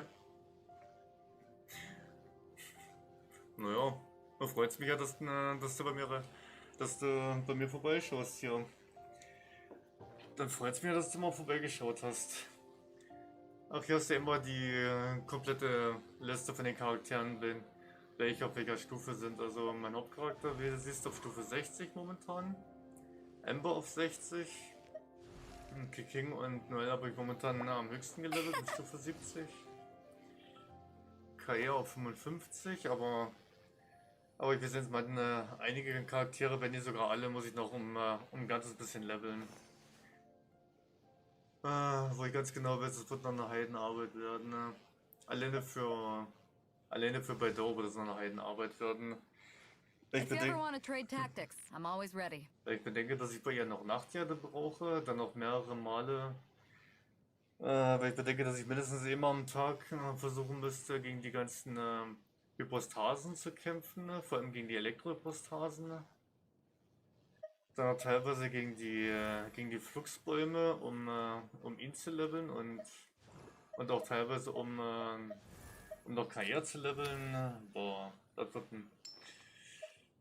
das wird eine Heidenarbeit werden. Das wird eine Heidenarbeit. Die Geohypostasen, die ganzen verschiedenen Hypostasen erledigen, die Fluxbäume erledigen. Boah. Dann dazwischen sich jeden Tag noch, da muss ich mir noch stimmt, die müssen wir am besten mal eine Liste machen, welche von den ganzen Anleitungs-Items für die Talente man an welchen Wochentagen man machen kann in den Sphären.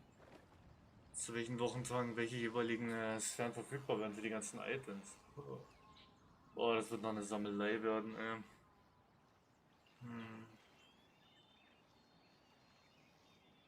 Mit Ember?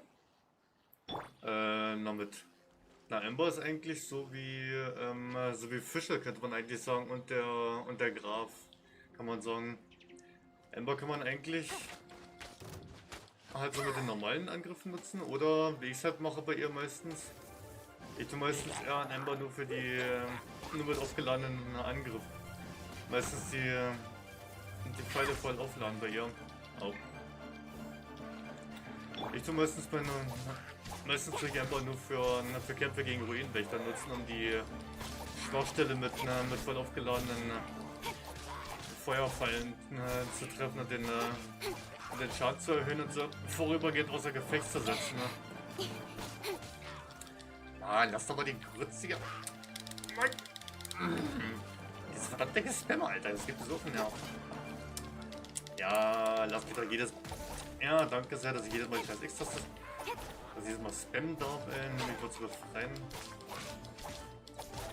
Scheiß Eingefriere jedes Mal, ey. Jesus verdammte Eingefriere.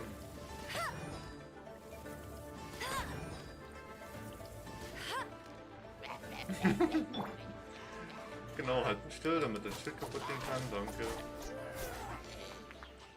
Und ich muss auch sagen, ich habe auch hauptsächlich mit Ember, teilweise auch mit Noel und mit zwei anderen Charakteren und sehr viel verschiedenen Nahrungsmitteln, also sehr viel verschiedenen Essensvarianten, habe ich auch gegen Andreas, also ja, wie ich den bezeichnen würde, gegen Boreas, gegen diesen Herrn von Wolfenlauf. Gegen ihn habe ich nämlich hauptsächlich mit Ember gekämpft gehabt, zumindest bis zur zweiten Phase. Zumindest bis zur zweiten Phase, was ja irgendwie seltsamerweise eine Dauerphase bei ihm gewesen ist. Und der mit diesen dauerhaften, ekelhaften Mittel- und Fernangriffen und allem möglichen angekommen ist, was richtig ekelhaft war. Aber ich muss sagen, gegen Andreas, also wie gesagt, so wie ich ihn bezeichnen würde, gegen Boreas, gegen den habe ich nur ein einziges Mal gekämpft gehabt, wegen den Exkursionsfortschritt, um da das nächste Kapitel zu erreichen. Aber ich muss sagen, boah, also einmal gekämpft gegen den, ich würde nicht unbedingt gerne wieder gegen den kämpfen wollen. Zumindest nicht freiwillig würde ich gegen den kämpfen wollen.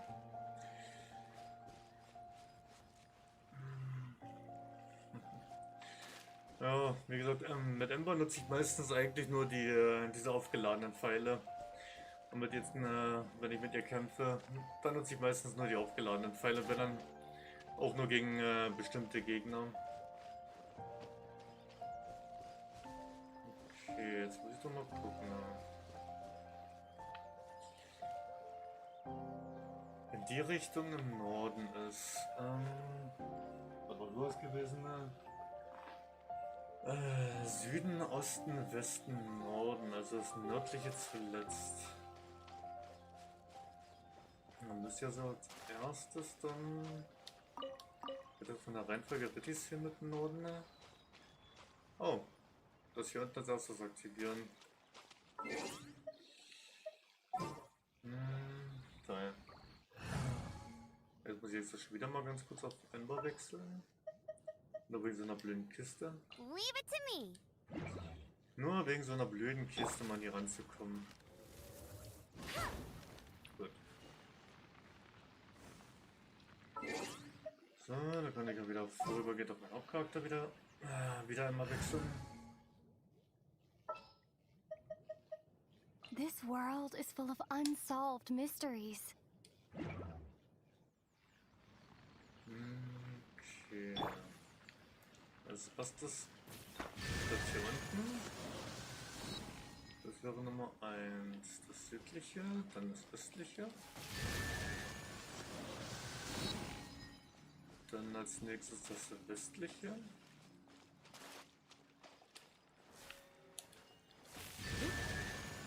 Und ganz zum Schluss das nördliche.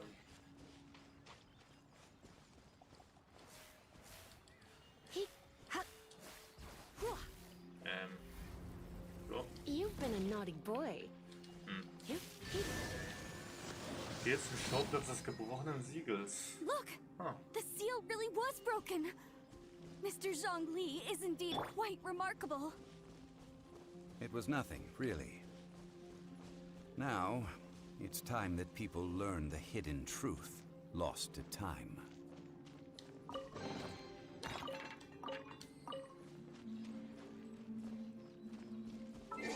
Dann kann ich ja mal kurz wieder von Lisa auf Ember wieder wechseln, dass ich wieder meine...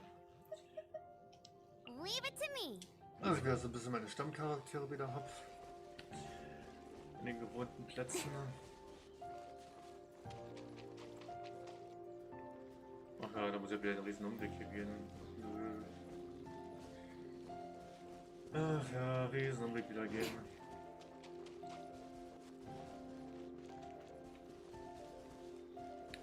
Ja, die umgehe ich mal.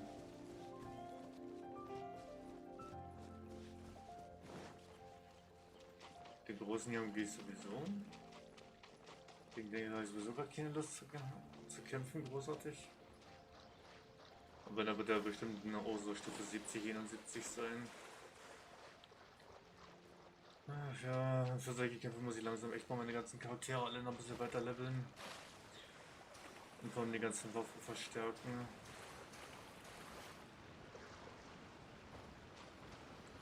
Jo, das Siegel ist tatsächlich gebrochen, ne? Ha.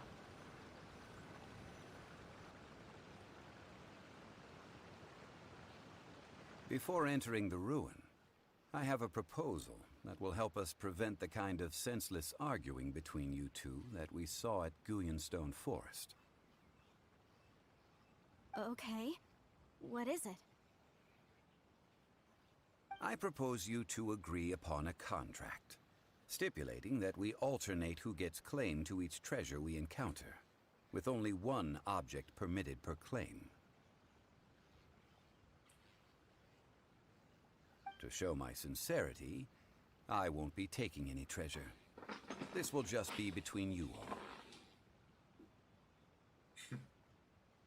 Hey! Don't pass an opportunity like this up so easily! I don't agree. I mean, you want me to split the treasure with this amateur archaeologist? No, absolutely not. I don't agree either. He will only defile the precious relics left behind by the god of salt. I can't accept this. Well then, if the contract is not agreed upon, I will no longer serve as your consultant on this expedition. You will have to rely on your own experience to find whatever treasures are hidden in this ruin, as well as traps. You have the audacity to demand this! Okay then. Even half of the treasure in the long-sealed ruin of the God of Salt should be enough to make a fortune.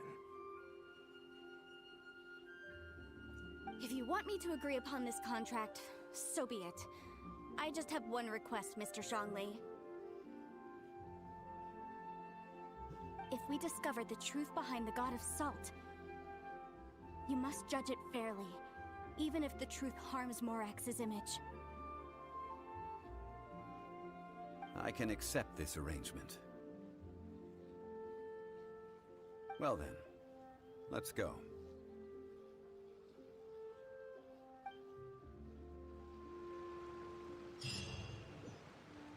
Oh, wieder 500. Cool. Lebe wohl, süßes Salz. 27,8. Oh ja, hoffenweise Verstärkungserze. Hoffenweise diesen eines Helden Weisheiten, aber sie wieder zum Leveln gebrauchen kann. Oh, das gefällt mir. Richtig schön viele von den Items stückchenweise. Das ist ja mal richtig nice. Indem diese abgeschlossenen Aufträge kriege ich immer wieder ein Stückchen mehr davon. So mag ich das. Erforsche die Höhle, betritt die Ruinen. Relativ einfache Aufträge, die relativ schnell gleich zu erledigen sind. Und dafür ordentlich schön viele Belohnungen kriegen. Das ist immer echt schön.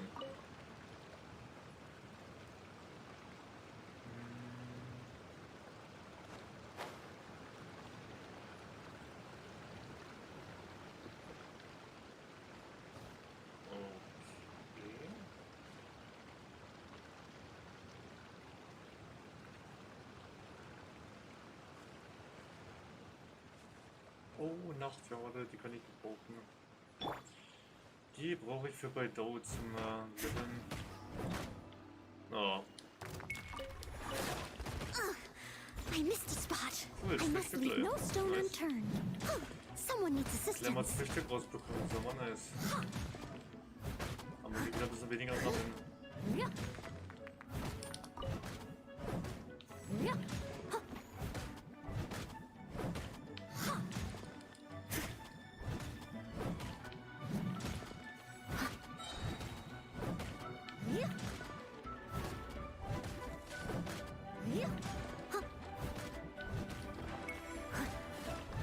I must leave no stone unturned. Yeah. Yeah.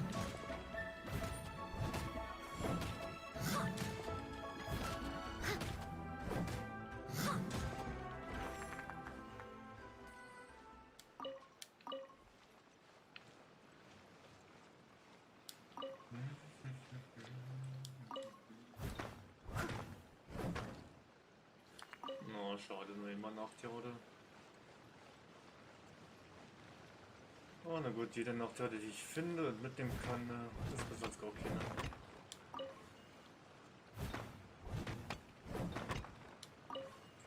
Ich brauche einiges davon.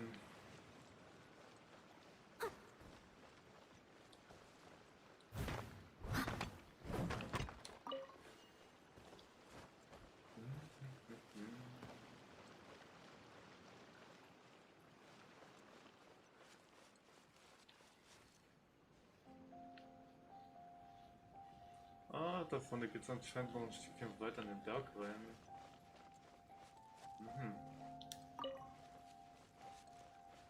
Weniger hat irgendwo noch ein bisschen Kollaps gesehen, hat das getäuscht.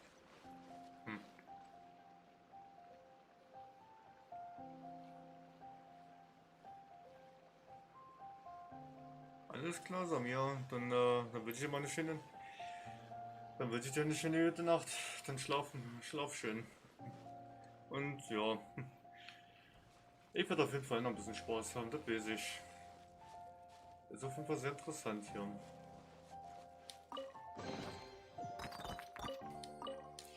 Spaß habe ich auf jeden Fall alle mal hier.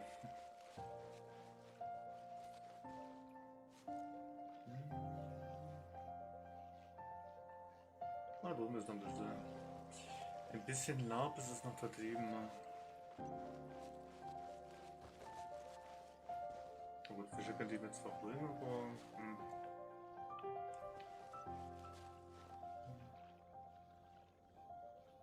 Okay. Drüben ist auch noch ein bisschen was. Hole ich mir doch alles sehr gerne.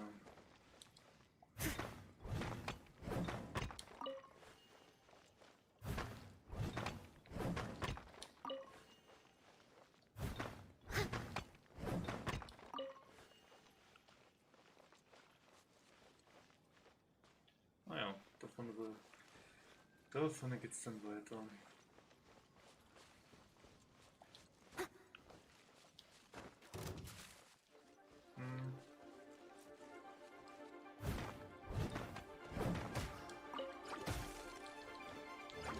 Leave it all to me.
Okay, nix versteckt.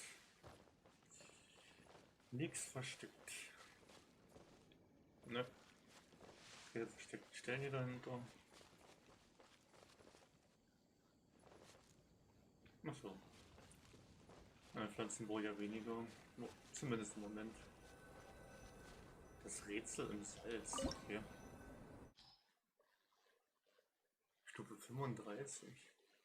Das Siegel wurde gebrochen. Die Schätze der Geschichte des Gottes des Salzes warten im Inneren. Empfohlene Elemente Geo. Okay. Ja. Ich kann auch ruhig bei meiner Aufstellung sowieso bleiben. Ich kann ja eh bei meiner jetzigen Aufstellung bleiben. Das passt schon.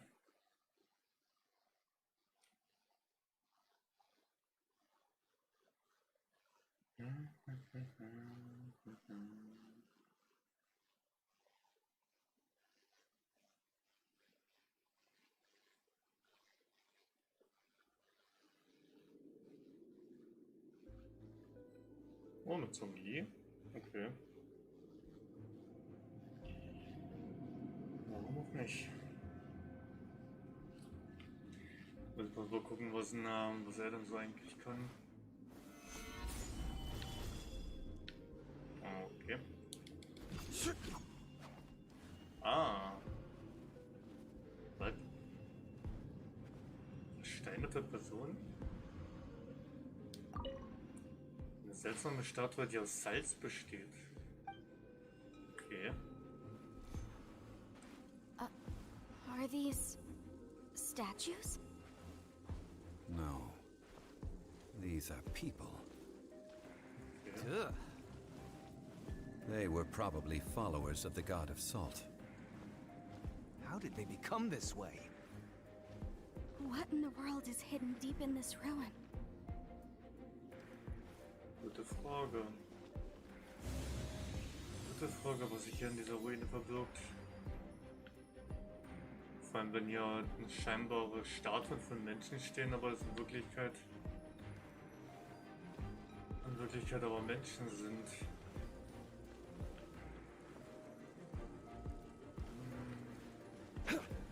Okay. Okay, dran hochklettern kann man anscheinend nicht. Schade. Man kann nicht dran hochklettern. Ja. Ja.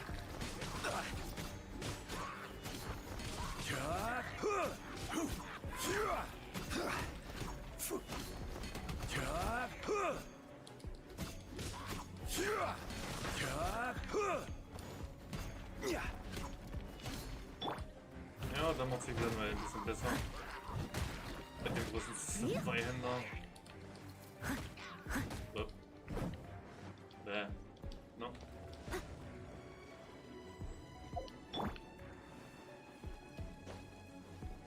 Ja. Sag mir, dass ich nur mit Zhongli nicht klettern kann. Okay. Warte mal, oder ist das wohl diese Elementarfähigkeit von ihm? Ja, das ist wirklich eine Säule, an der man hochklettern kann. Und die man ja auch anscheinend braucht. Ah. Okay. Interessant. Tja. Willi? Na. Quake!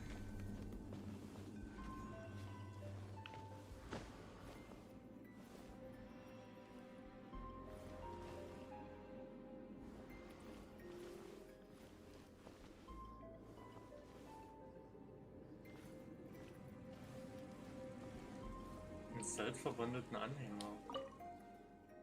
Er ist in eine ernste Haltung gebunden. Vielleicht hat er auch Angst? Okay.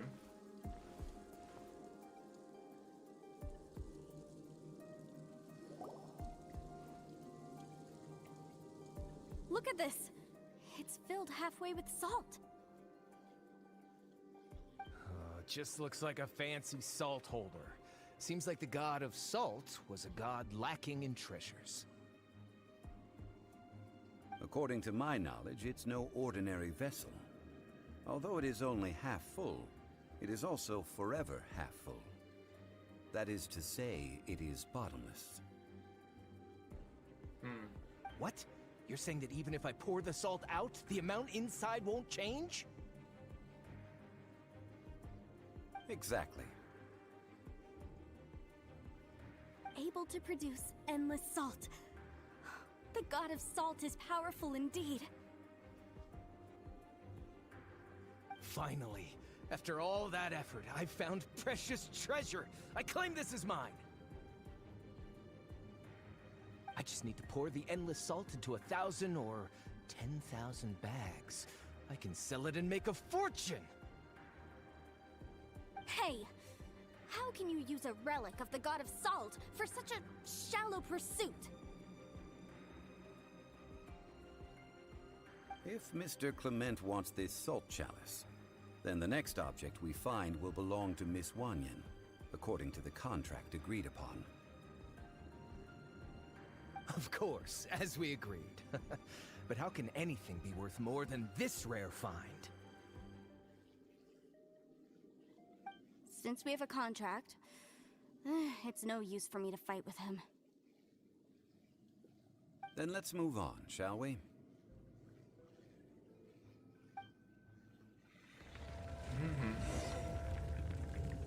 Lebe wohl, süßes Salz. Erforsche weiter. Alles klar. Hier ist nichts weiter. Hier ist auch nichts weiter. Ah, okay.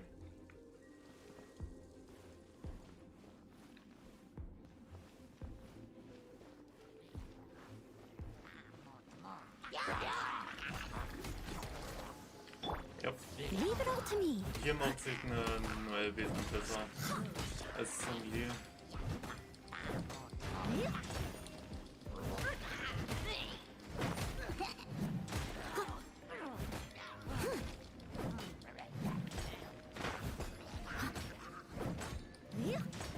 Okay, danke. Kameraperspektive. To the chase.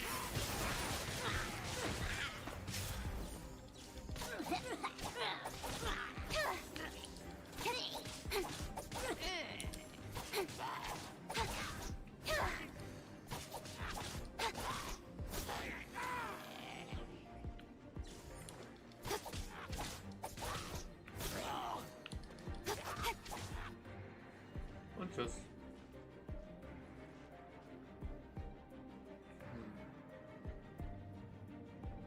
Boah, wie groß ist denn das Ding hier in Wirklichkeit? Krass. Oh nee.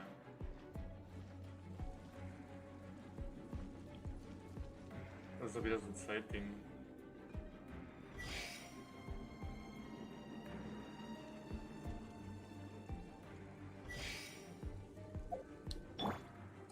Warte mal, kann ich das eigentlich?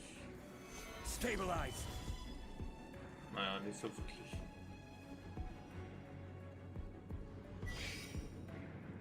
Hä? Oder warte mal, müsste ich den, müsste ich die Säule vielleicht hier hinsetzen, ne? Hm. Hat die wirklich so funktioniert, wie ich mir so erhofft hatte? Rise. Okay.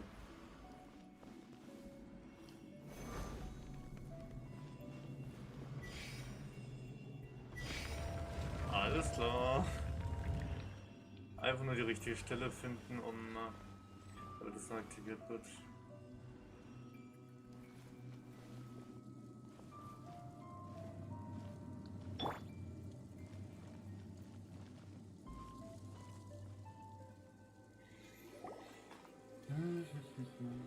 Ha! Just a simple ruler. It doesn't look to be worth anything. This, if I remember correctly, this is some kind of measuring tool. Indeed. But the god of salt imbued it with another power. When you stick this ruler in the ground, the surrounding area will become covered in salt, much like a rising tide covers the earth. The deeper it is stuck in the ground, the more salt will appear. It is essentially a bumper harvest of salt. What? That's even better than the salt chalice!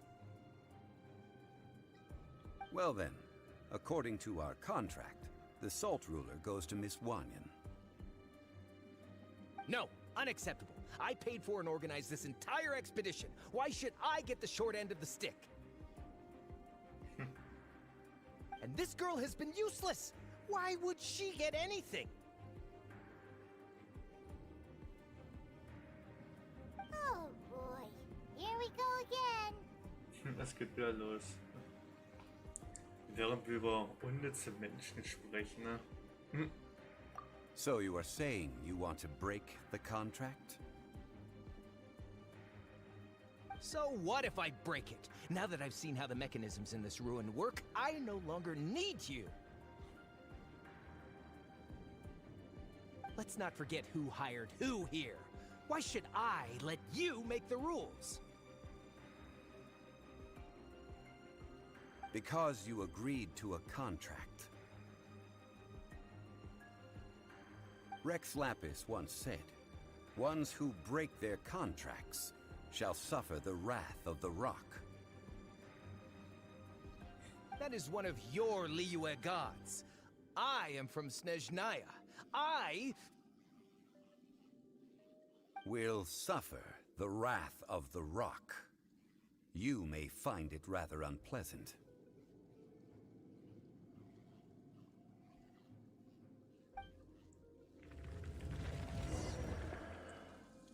Was? Fatui Clement? Selbsterklärter Archäologe? Na super. Steady as stone. No escape.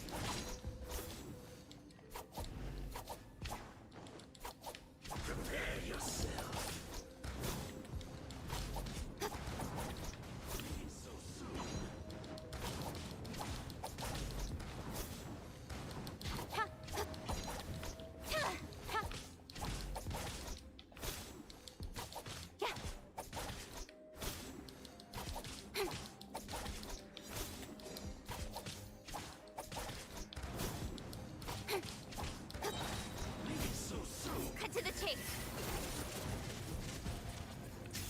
Oh, der Angriff umsonst.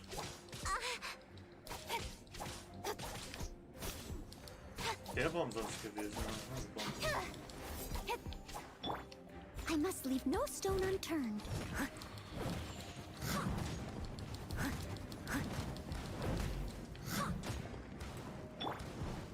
Oh, diese selbstverfolgenden Scheißdinger, ey. Die nerven ja überhaupt die Abteile.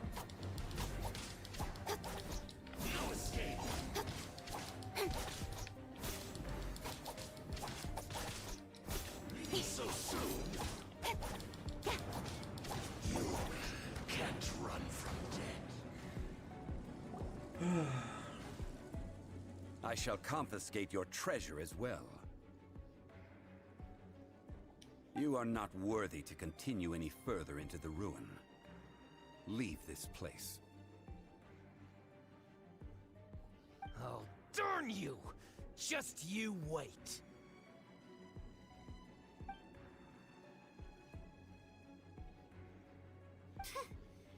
Some archaeological survey. He could only pretend for so long. Ich hoffe, du bist nie so gierig wie er. Wenigstens waren wir auf der Hut. Ich hoffe, du bist nie so gierig wie er. Hey, Paimon likes Mora, but Paimon doesn't do bad things. Clement's wrongdoing stemmed from greed, yes. But besides greed, there are many other things that may tempt us to break contracts. When people see the object of their dreams, how many are really able to control their desire and follow the contract? I think we should be honest with each other now. Huh? Be honest about what? That in truth, not a single member of this archaeological expedition came here for archaeology.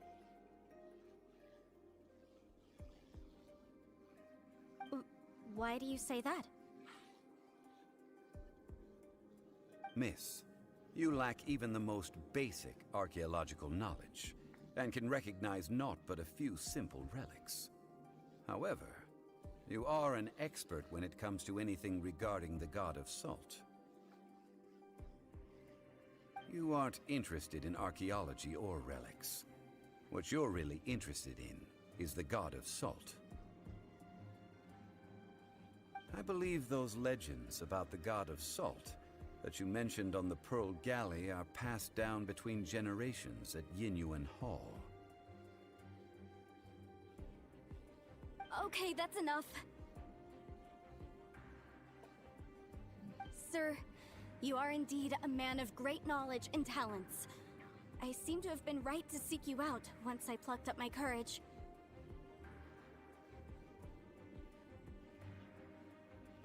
You're right. I'm not a scholar of archaeology. I come from one of the 8 trades under the jurisdiction of the Chising, Yinyuan Hall of the salt industry. Our ancestors were those protected by the god of salt all those years ago, when the Archon War engulfed the land in chaos. Wenn ich darüber nachdenke, habe ich dich nie Rex Lapis sagen hören. Ich habe dich nie Herrscher über die Felsen sagen hören. Oh, right! Now that you mention it, the people of Liyue very seldom use the name Morax. During the war, Morax assassinated our god out of envy for her power. He left us alone and lost in the world. We hate him! But this is Morax's Liyue after all. And its history is written as he wishes. So I seek proof of Morax's guilt. He has blood on his hands and cruelty in his heart.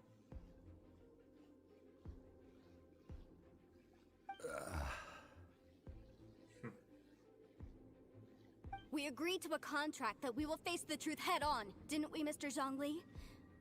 You must judge this history fairly.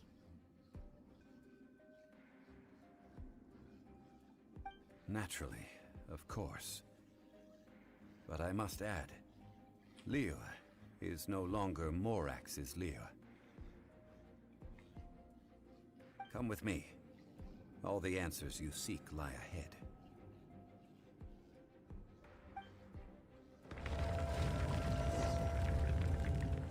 Lebe wohl.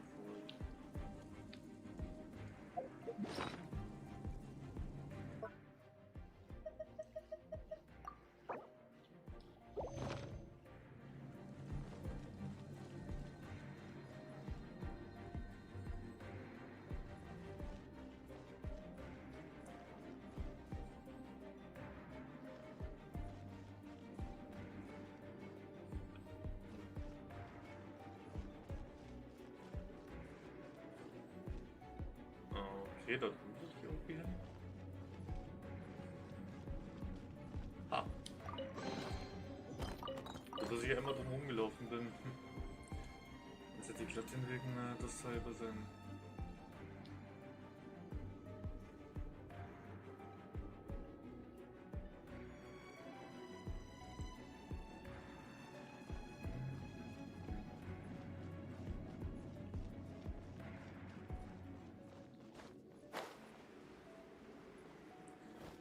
Also würde ich sagen, sehr interessant, dass hier keine Wände irgendwie sind vom Hochklettern.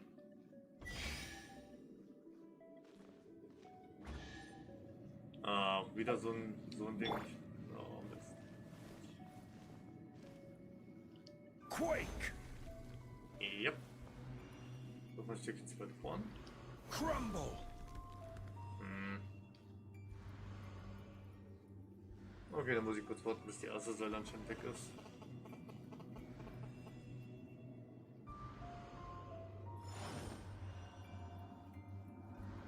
Okay. Warum schwebt hier plötzlich so ein kleines Ding hier rum? Quake!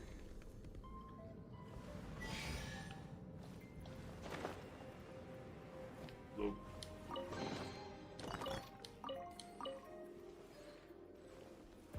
Okay. Dann Quake!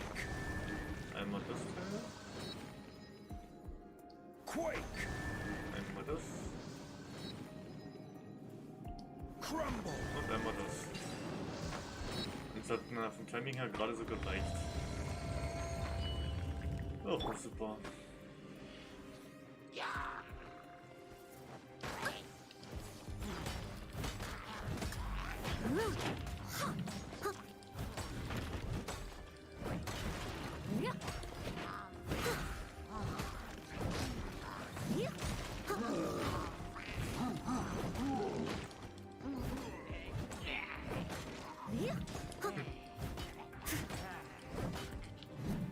I'll catch up. Das ist ja einer ganz schön überschätzt.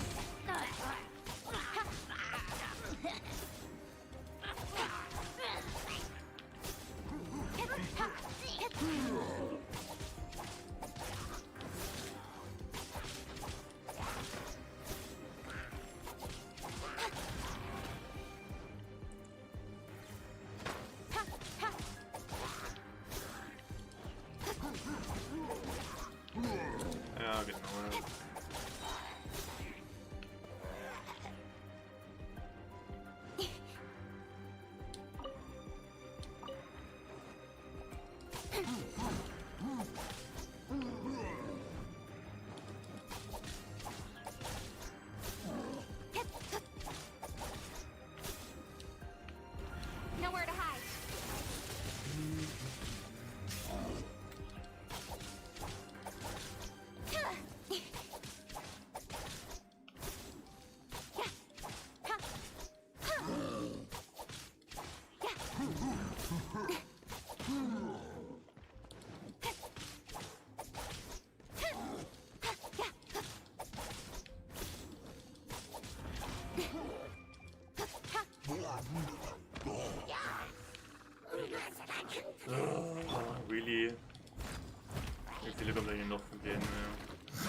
With sword comes shadow.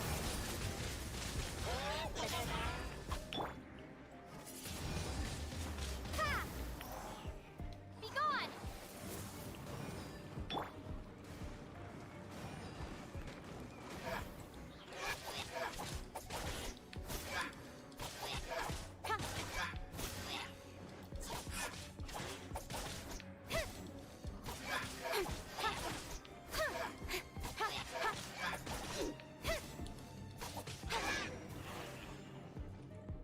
Das zerbrochene Schwert untersuchen.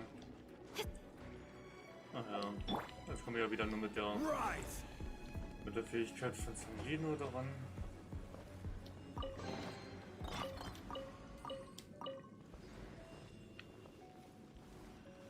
Guten Abend, Sackboy. Guten Abend. Okay, dann schauen wir doch mal nach.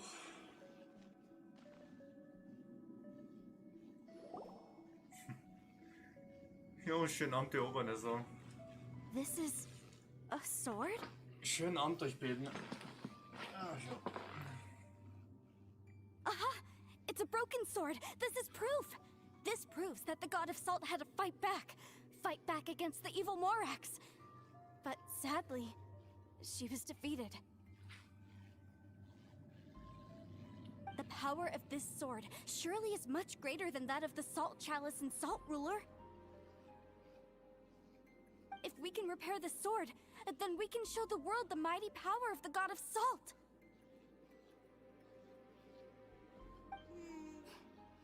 It does look like something left behind after being defeated in battle. 2 pieces of a broken sword. From an archaeological perspective, these are 2 separate relics. According to the contract, you can only claim one. Why? We were alternating claims to treasure, true. But Clement is no longer here. Yes, but the only one object per claim clause still holds true. You cannot take 2 relics at the same time. This logic! Zhongli, she seems like a good person, and no one is fighting over the treasure. How about you let this one slide, huh? When there's a contract, nothing can be allowed to slide. If the contract is not followed, then it is broken. No! If I only take 1/2, then it can't be repaired, and the power of the god of salt cannot be restored. No matter what, I must be faithful to her. Even if it breaks the contract, I don't care. So you are already decided? Then there is a price to pay for breaking the contract. Zhongli! That is to say, you consign yourself to suffer the wrath of the rock. That's okay. The god of salt gave up her life to protect her people. My sacrifice is nothing compared to that. Punish me however you want.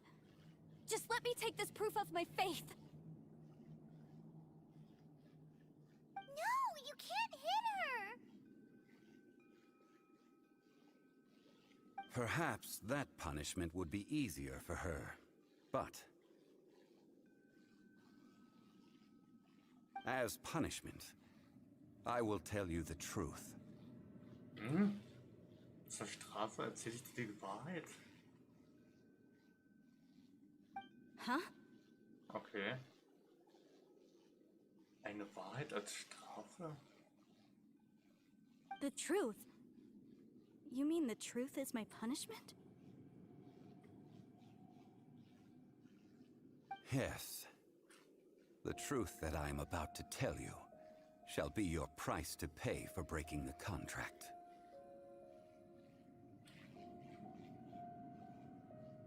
I'm afraid to say that the god of salt, Havria, was not the powerful god you imagine her to be.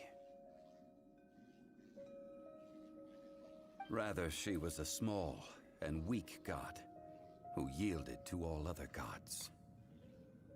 When it came to war, she lost, never able to win a seat among the seven.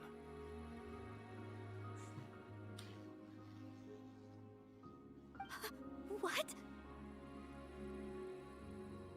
During the Archon War, the gods of this world used all their strength and cunning to vie for control of Teyvat.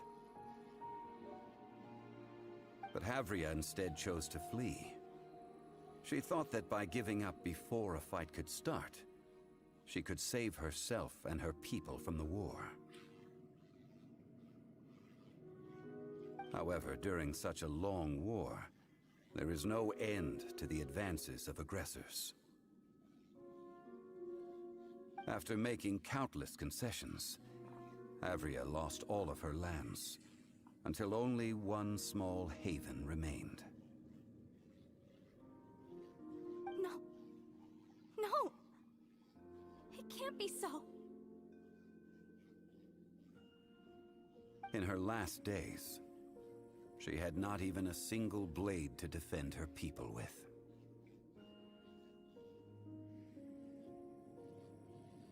Not even a single blade? Then... this sword... This sword is not a relic belonging to the god of salt, but is instead the murder weapon used to kill her.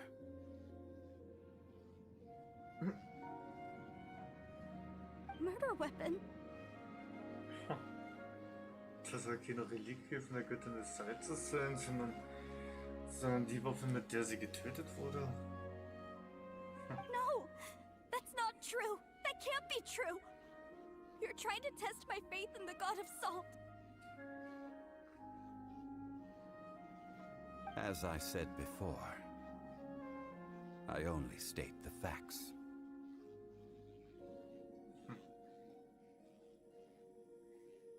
Preposterous! You are a follower of Morax! Don't try to trick me!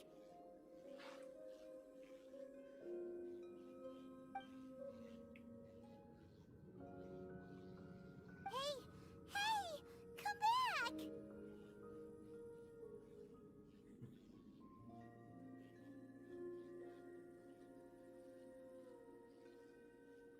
Indeed. Otherwise, why would I use the truth as punishment? I did not want to tell her such cruel facts. But the contract was broken. Die grausame Wahrheit über die Göttin des Salzes, die sie nicht glauben kann und nicht unbedingt glauben will, auch wenn es die Wahrheit ist. Let's follow her deeper into the ruin. There, I fear, we will find something that will leave her no choice but to face the truth.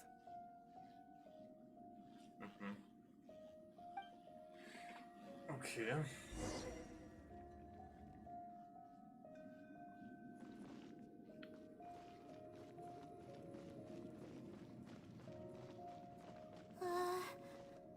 these statue thingies running? What will we find ahead?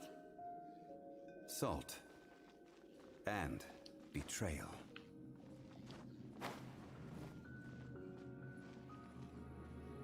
Ach so, ja.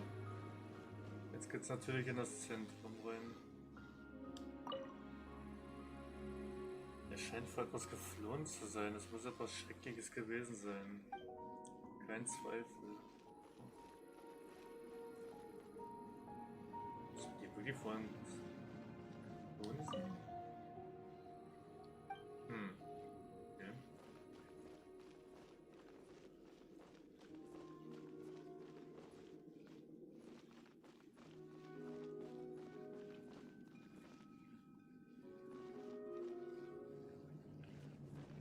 Bevor ich zu ihr hingehe, erstmal gucken, dass ich hier ja nichts übersehe, irgendwie an Kisten.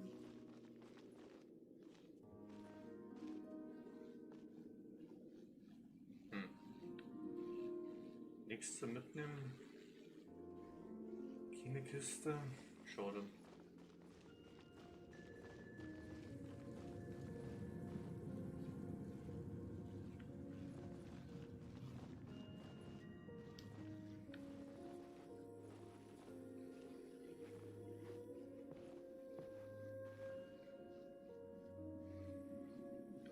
Schade.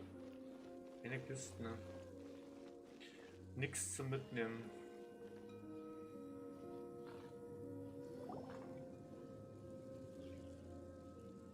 What are all these? What did they see? What did they do? What happened?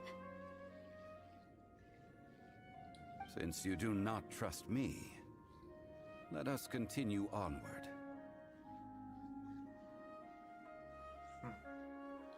That which lies beyond this door will show you all that happened back then.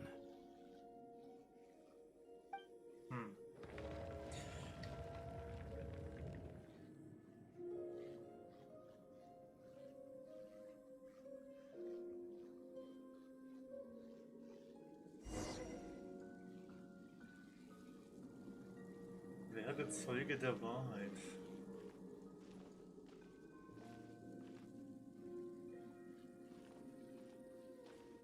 Okay.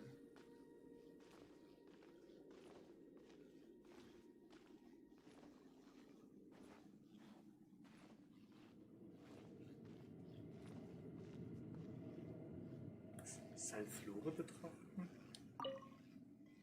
Der Ursprungsort. Was hier einst drauf war, jetzt gibt es hier nur noch Salz. Okay. Könnte ich mich jetzt zufälligerweise noch an dem Särchen da oben erkundigen, gucken, ob es da was gibt, oder?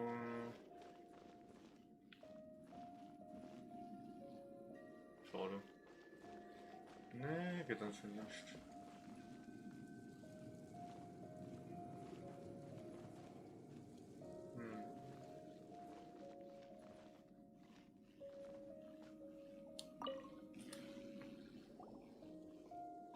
This is the scene of the crime. Havria's body dissipated, leaving nothing but these traces of salt. Her dying moments have since been frozen in time to this very day.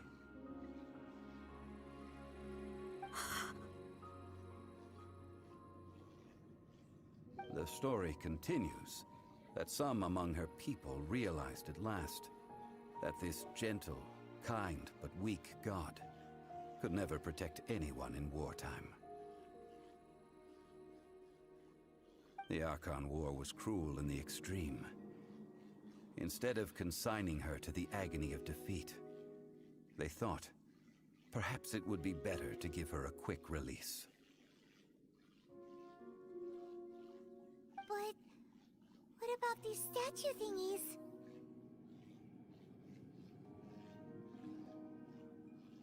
No matter how weak the god, the power that flows forth when they are slain is beyond the strength of mortal coils to bear.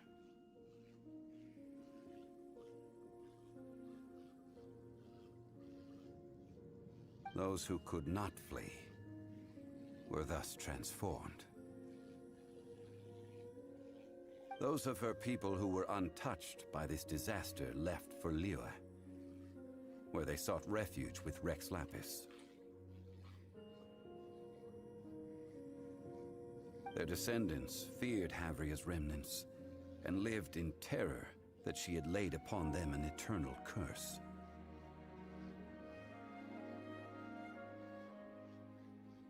So they risked their lives to come here, to break the sword, and offer up obeisances in hopes that her anger might be appeased.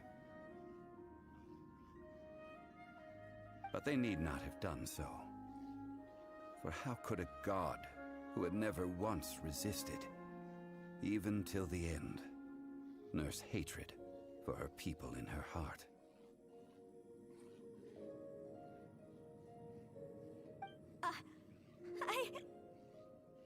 Even if this is so, I can't! This must be a lie. A false history, all of it! Don't you dare try to shake my faith!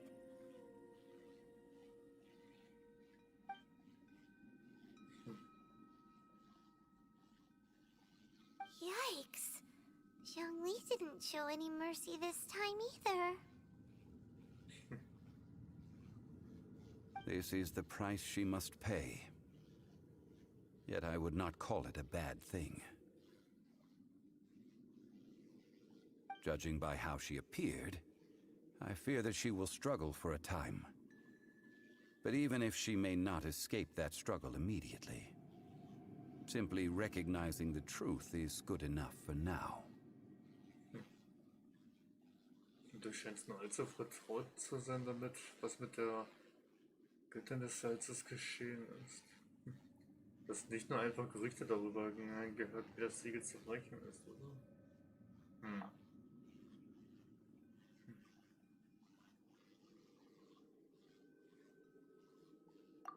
Indeed. In ages past, Havria's story served as a warning to me as well. Faith in a god who has already passed will do you no good. So it is for Havria. And so it is for Morax also. Das Volk von Liyue wird es eines Tages verstehen. All right then. Now, would you like to accompany me in taking a trip to Guyonstone Forest? Huh? What do you want to do, Zhongli?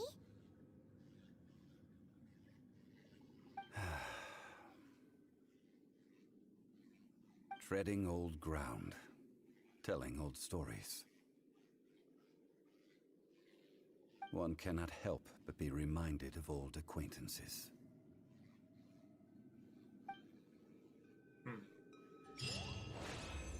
Okay. Eine Aufzeichnung aller Dinge. Wow.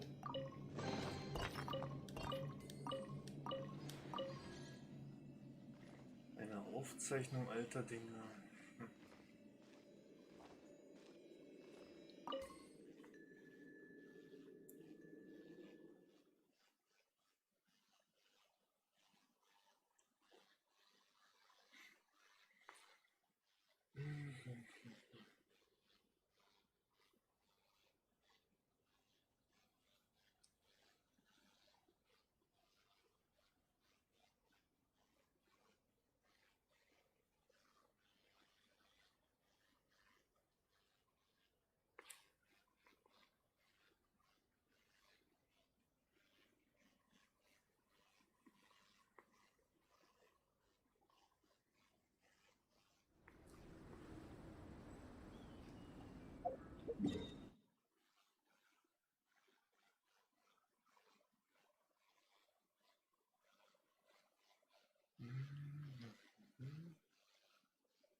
da hinten.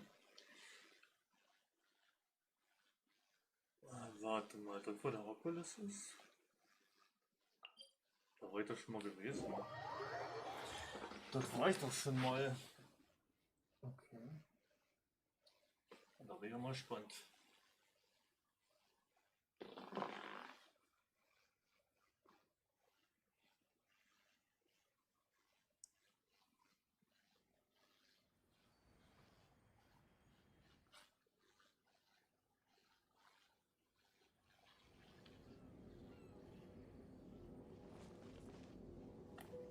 Ja, irgendwo das ganz oben.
Interessant, wie sie an solchen Stellen Aufhänger teilweise sogar laufen können.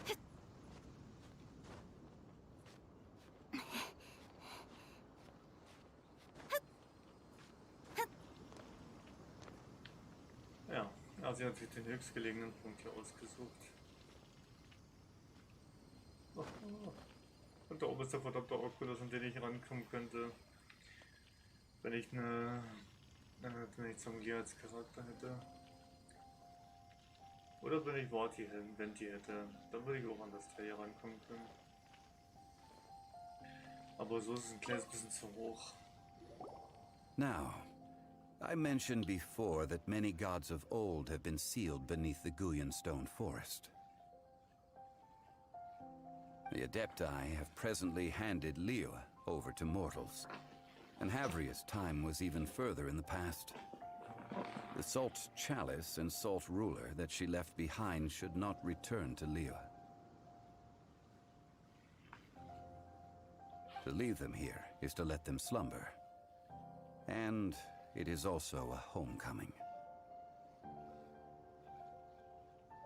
I ended an era with my own two hands. I've always wondered how I should remember that which I ended. History records, but history may be changed. This incident proved that. Time is a mighty force, and history's twist in its flow. I need to find a better way of recording history in order to engrave its truth. Stone carvings were one such ancient method, but unchanging stone, immovable earth, even one such as myself. Someday we may all disappear. Zhongli. Therefore, I thought of you, traveler. You are one who crosses the celestial atlas, and who passes through countless worlds. If our history is engraved in your memory, it will one day accompany you into another world. As long as a traveler like you is able to record what happened, then a backup of sorts will exist for times and tides of Tevat.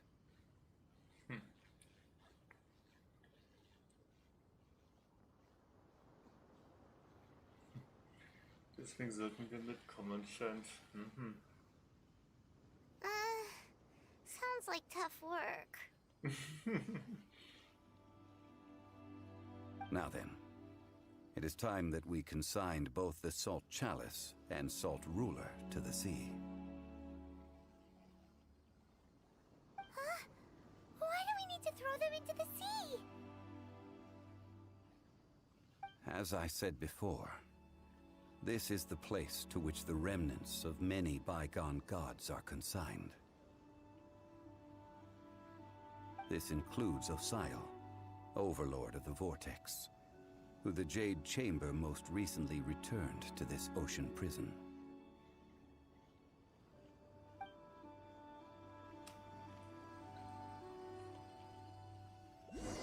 Thousands of years ago, the Adepti and I fought against the turmoil that plagued every corner of this land.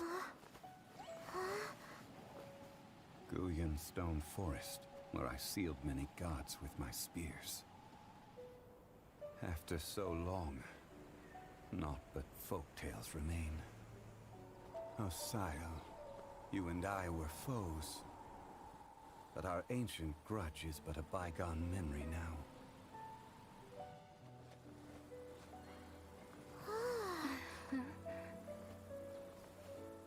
May that which Havria has left behind be yours to subsume.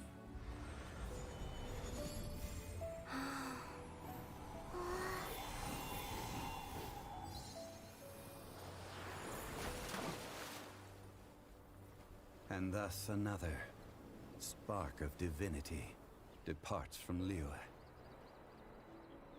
My legacy shall now be left to those who come after to debate. Historia Antiqua. Und selbst hier trotzdem folgt. Okay. Eine Aufzeichnung aller Dinge. Anleitung zum Gold 5-mal. Okay. I will remain here for a while. I fear that moments of reminiscence like this can only grow fewer.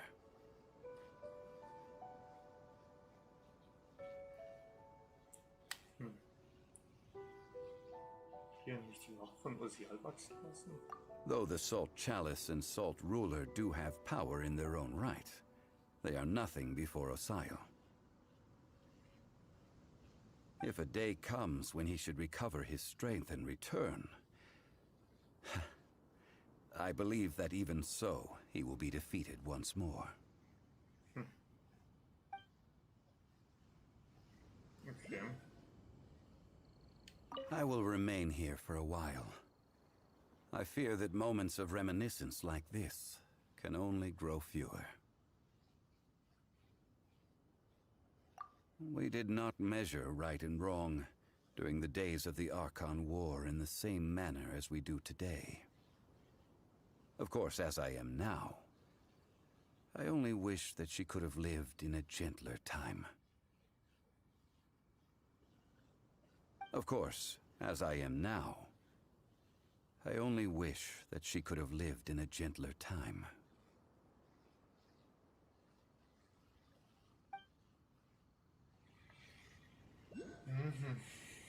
I will remain here for a while.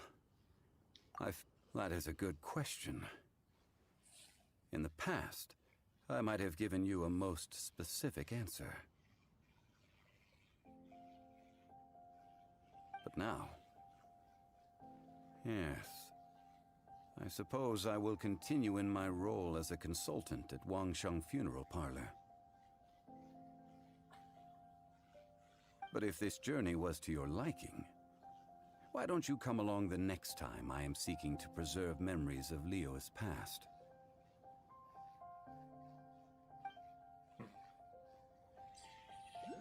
Na dann. Ein großer Ausblick ans Meer. Und noch ein schöner dazu in den Sternenhimmel.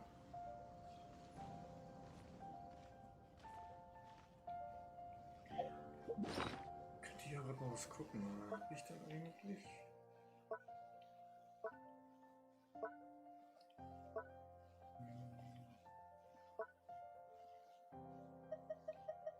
Hm. 11.000, 10.000 habe ich hier immer noch übrig. Oh, ich habe einen Gear-Schlüssel. Cool. Das ist immer sehr sick. Da kann ich ja einmal die Stelle von hier oben gleich mal nutzen. Und kann gleich mal versuchen, mal bis zum Schrein da hinten zu gelangen. Da kann ich den wenigstens auch öffnen. Endlich mal. Vielleicht kann ich diesen einen Schrein dann auch jetzt endlich mal öffnen. Dann ist der wenigstens auch erledigt. Dann ist der wenigstens endlich mal erledigt.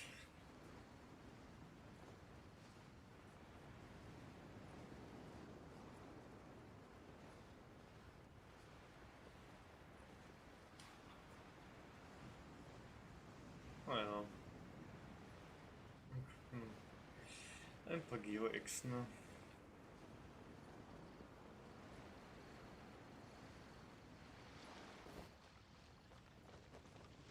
Vor allem nicht, ob der Ruinenwächter, also ob ein Jäger, der immer war, eigentlich noch ist. Würde mich interessieren, ob der noch da ist. Ja.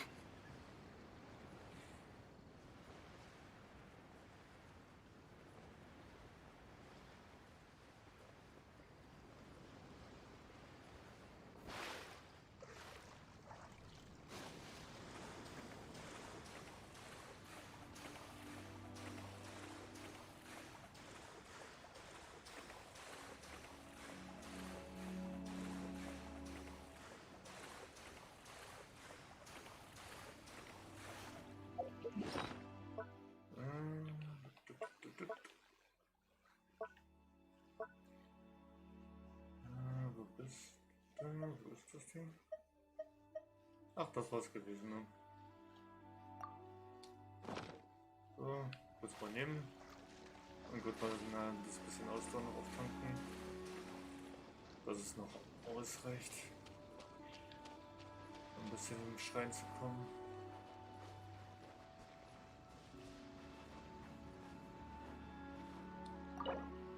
Ja, endlich kann ich diesen verdammten Schrein öffnen.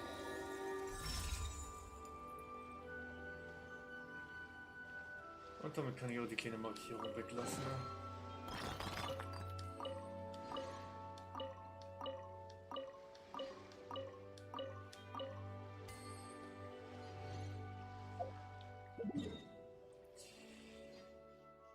So, gut. Markierung kann weg. Wunderbar.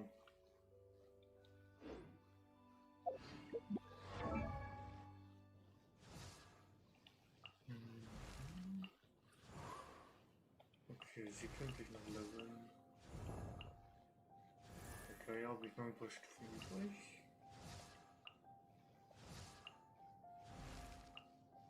Naja, und bei den anderen brauche ich überall die ganzen irgendwelche speziellen Items, Materialien. Ne? Das muss überhaupt auch, um überhaupt aufsteigen zu lassen über die momentane Levelgrenze. Ach, das wird ein Spaß werden. Ne? Stückchenweise die ganzen Items, Materialien zusammensammeln. Bis man sie alle zusammen hat und alle Charaktere mal, um sie alle mal aufsteigen zu lassen. Das wird ja ein Spaß werden. Ne?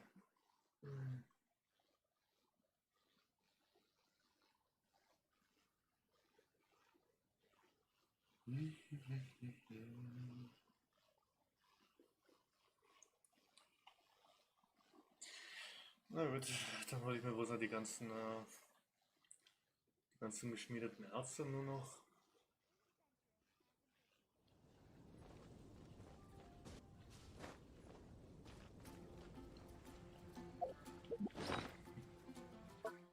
Mal gucken, wie viele sind jetzt zusammen überhaupt. 111 davon. Aber gut, nur 25 nur von von der ganz großen Version. Eine unheilvolle Maske. Die Brillantbrocken.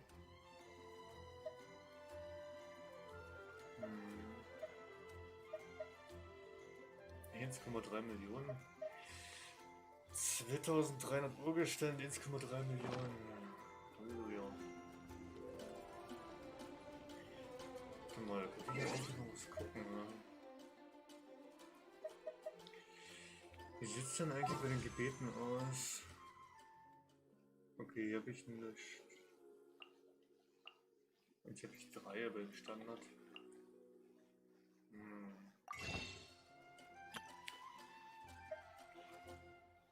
Na gut, davon habe ich 14, das würde sich nicht lohnen. Davon kann ich eh nicht großartig holen. Warte mal. Na gut, für den gesamten Monat ist das ja gesehen.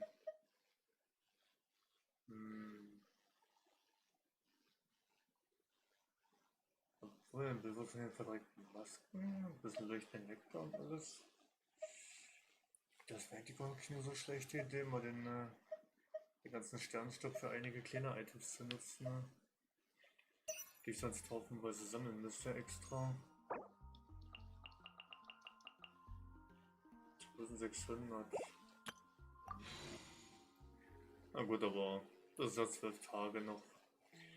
Das ist ja 12 Tage verfügbar, das Aktionsgebet. Und ich werde das sowieso in den nächsten Tagen, die nächsten Bilden oder in dem Fall müssten, glaube ich. Was? Ja, Weltauftrag? Was? Ein mysteriöses Schiff ist vor dem Hafen von Liyue vor Anker gegangen. Das Schiff scheint ziemlich luxuriös zu sein. Ein Grund mehr direkt an Bord zu springen.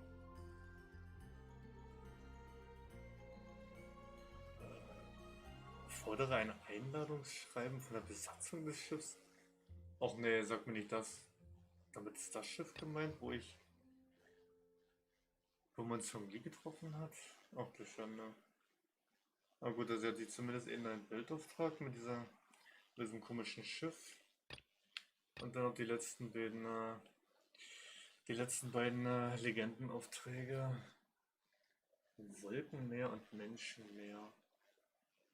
Die 3 Sekretärinnen, die ursprünglich im Jade gearbeitet haben, sind auf der Liujing-Terrasse erschienen. Wie es aussieht, qualmen ihnen bereits die Köpfe.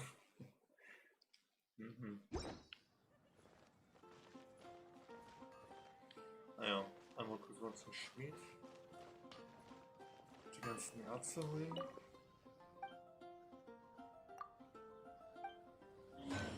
Einmal die ganzen Erze abholen.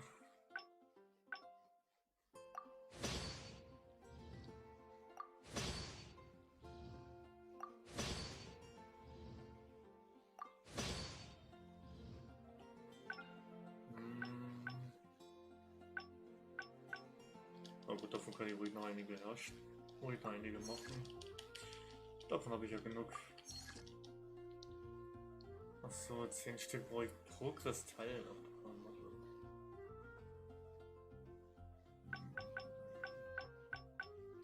Na gut, okay, das dürfte erstmal reichen, denke ich mal. Das dürfte erstmal reichen. Ich habe ja auch noch einiges an Verstärkungsärzten und allem noch bekommen. Ja, es hat für Stufe 22 gereicht. Das hat für den Aufstieg des Erlebnispass gereicht. Und nochmal Verstärkungserz. Come on, enough procrastinating. Let's go. Okay, dann gucke ich nochmal hier nach. Wolkenmeer und Menschenmeer. Göttliche Bestien, Wolkenmeer. Okay. Sinai Unicornis. Sinai Unicornis.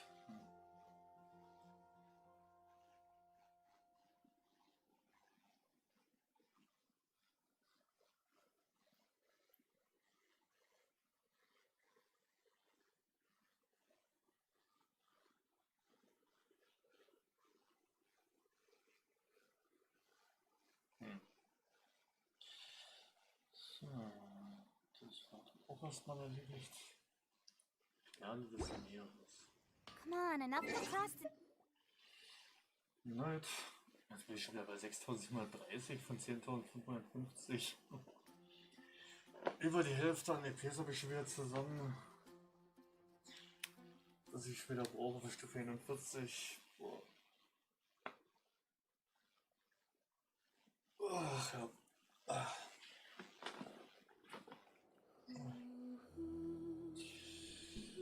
Na gut.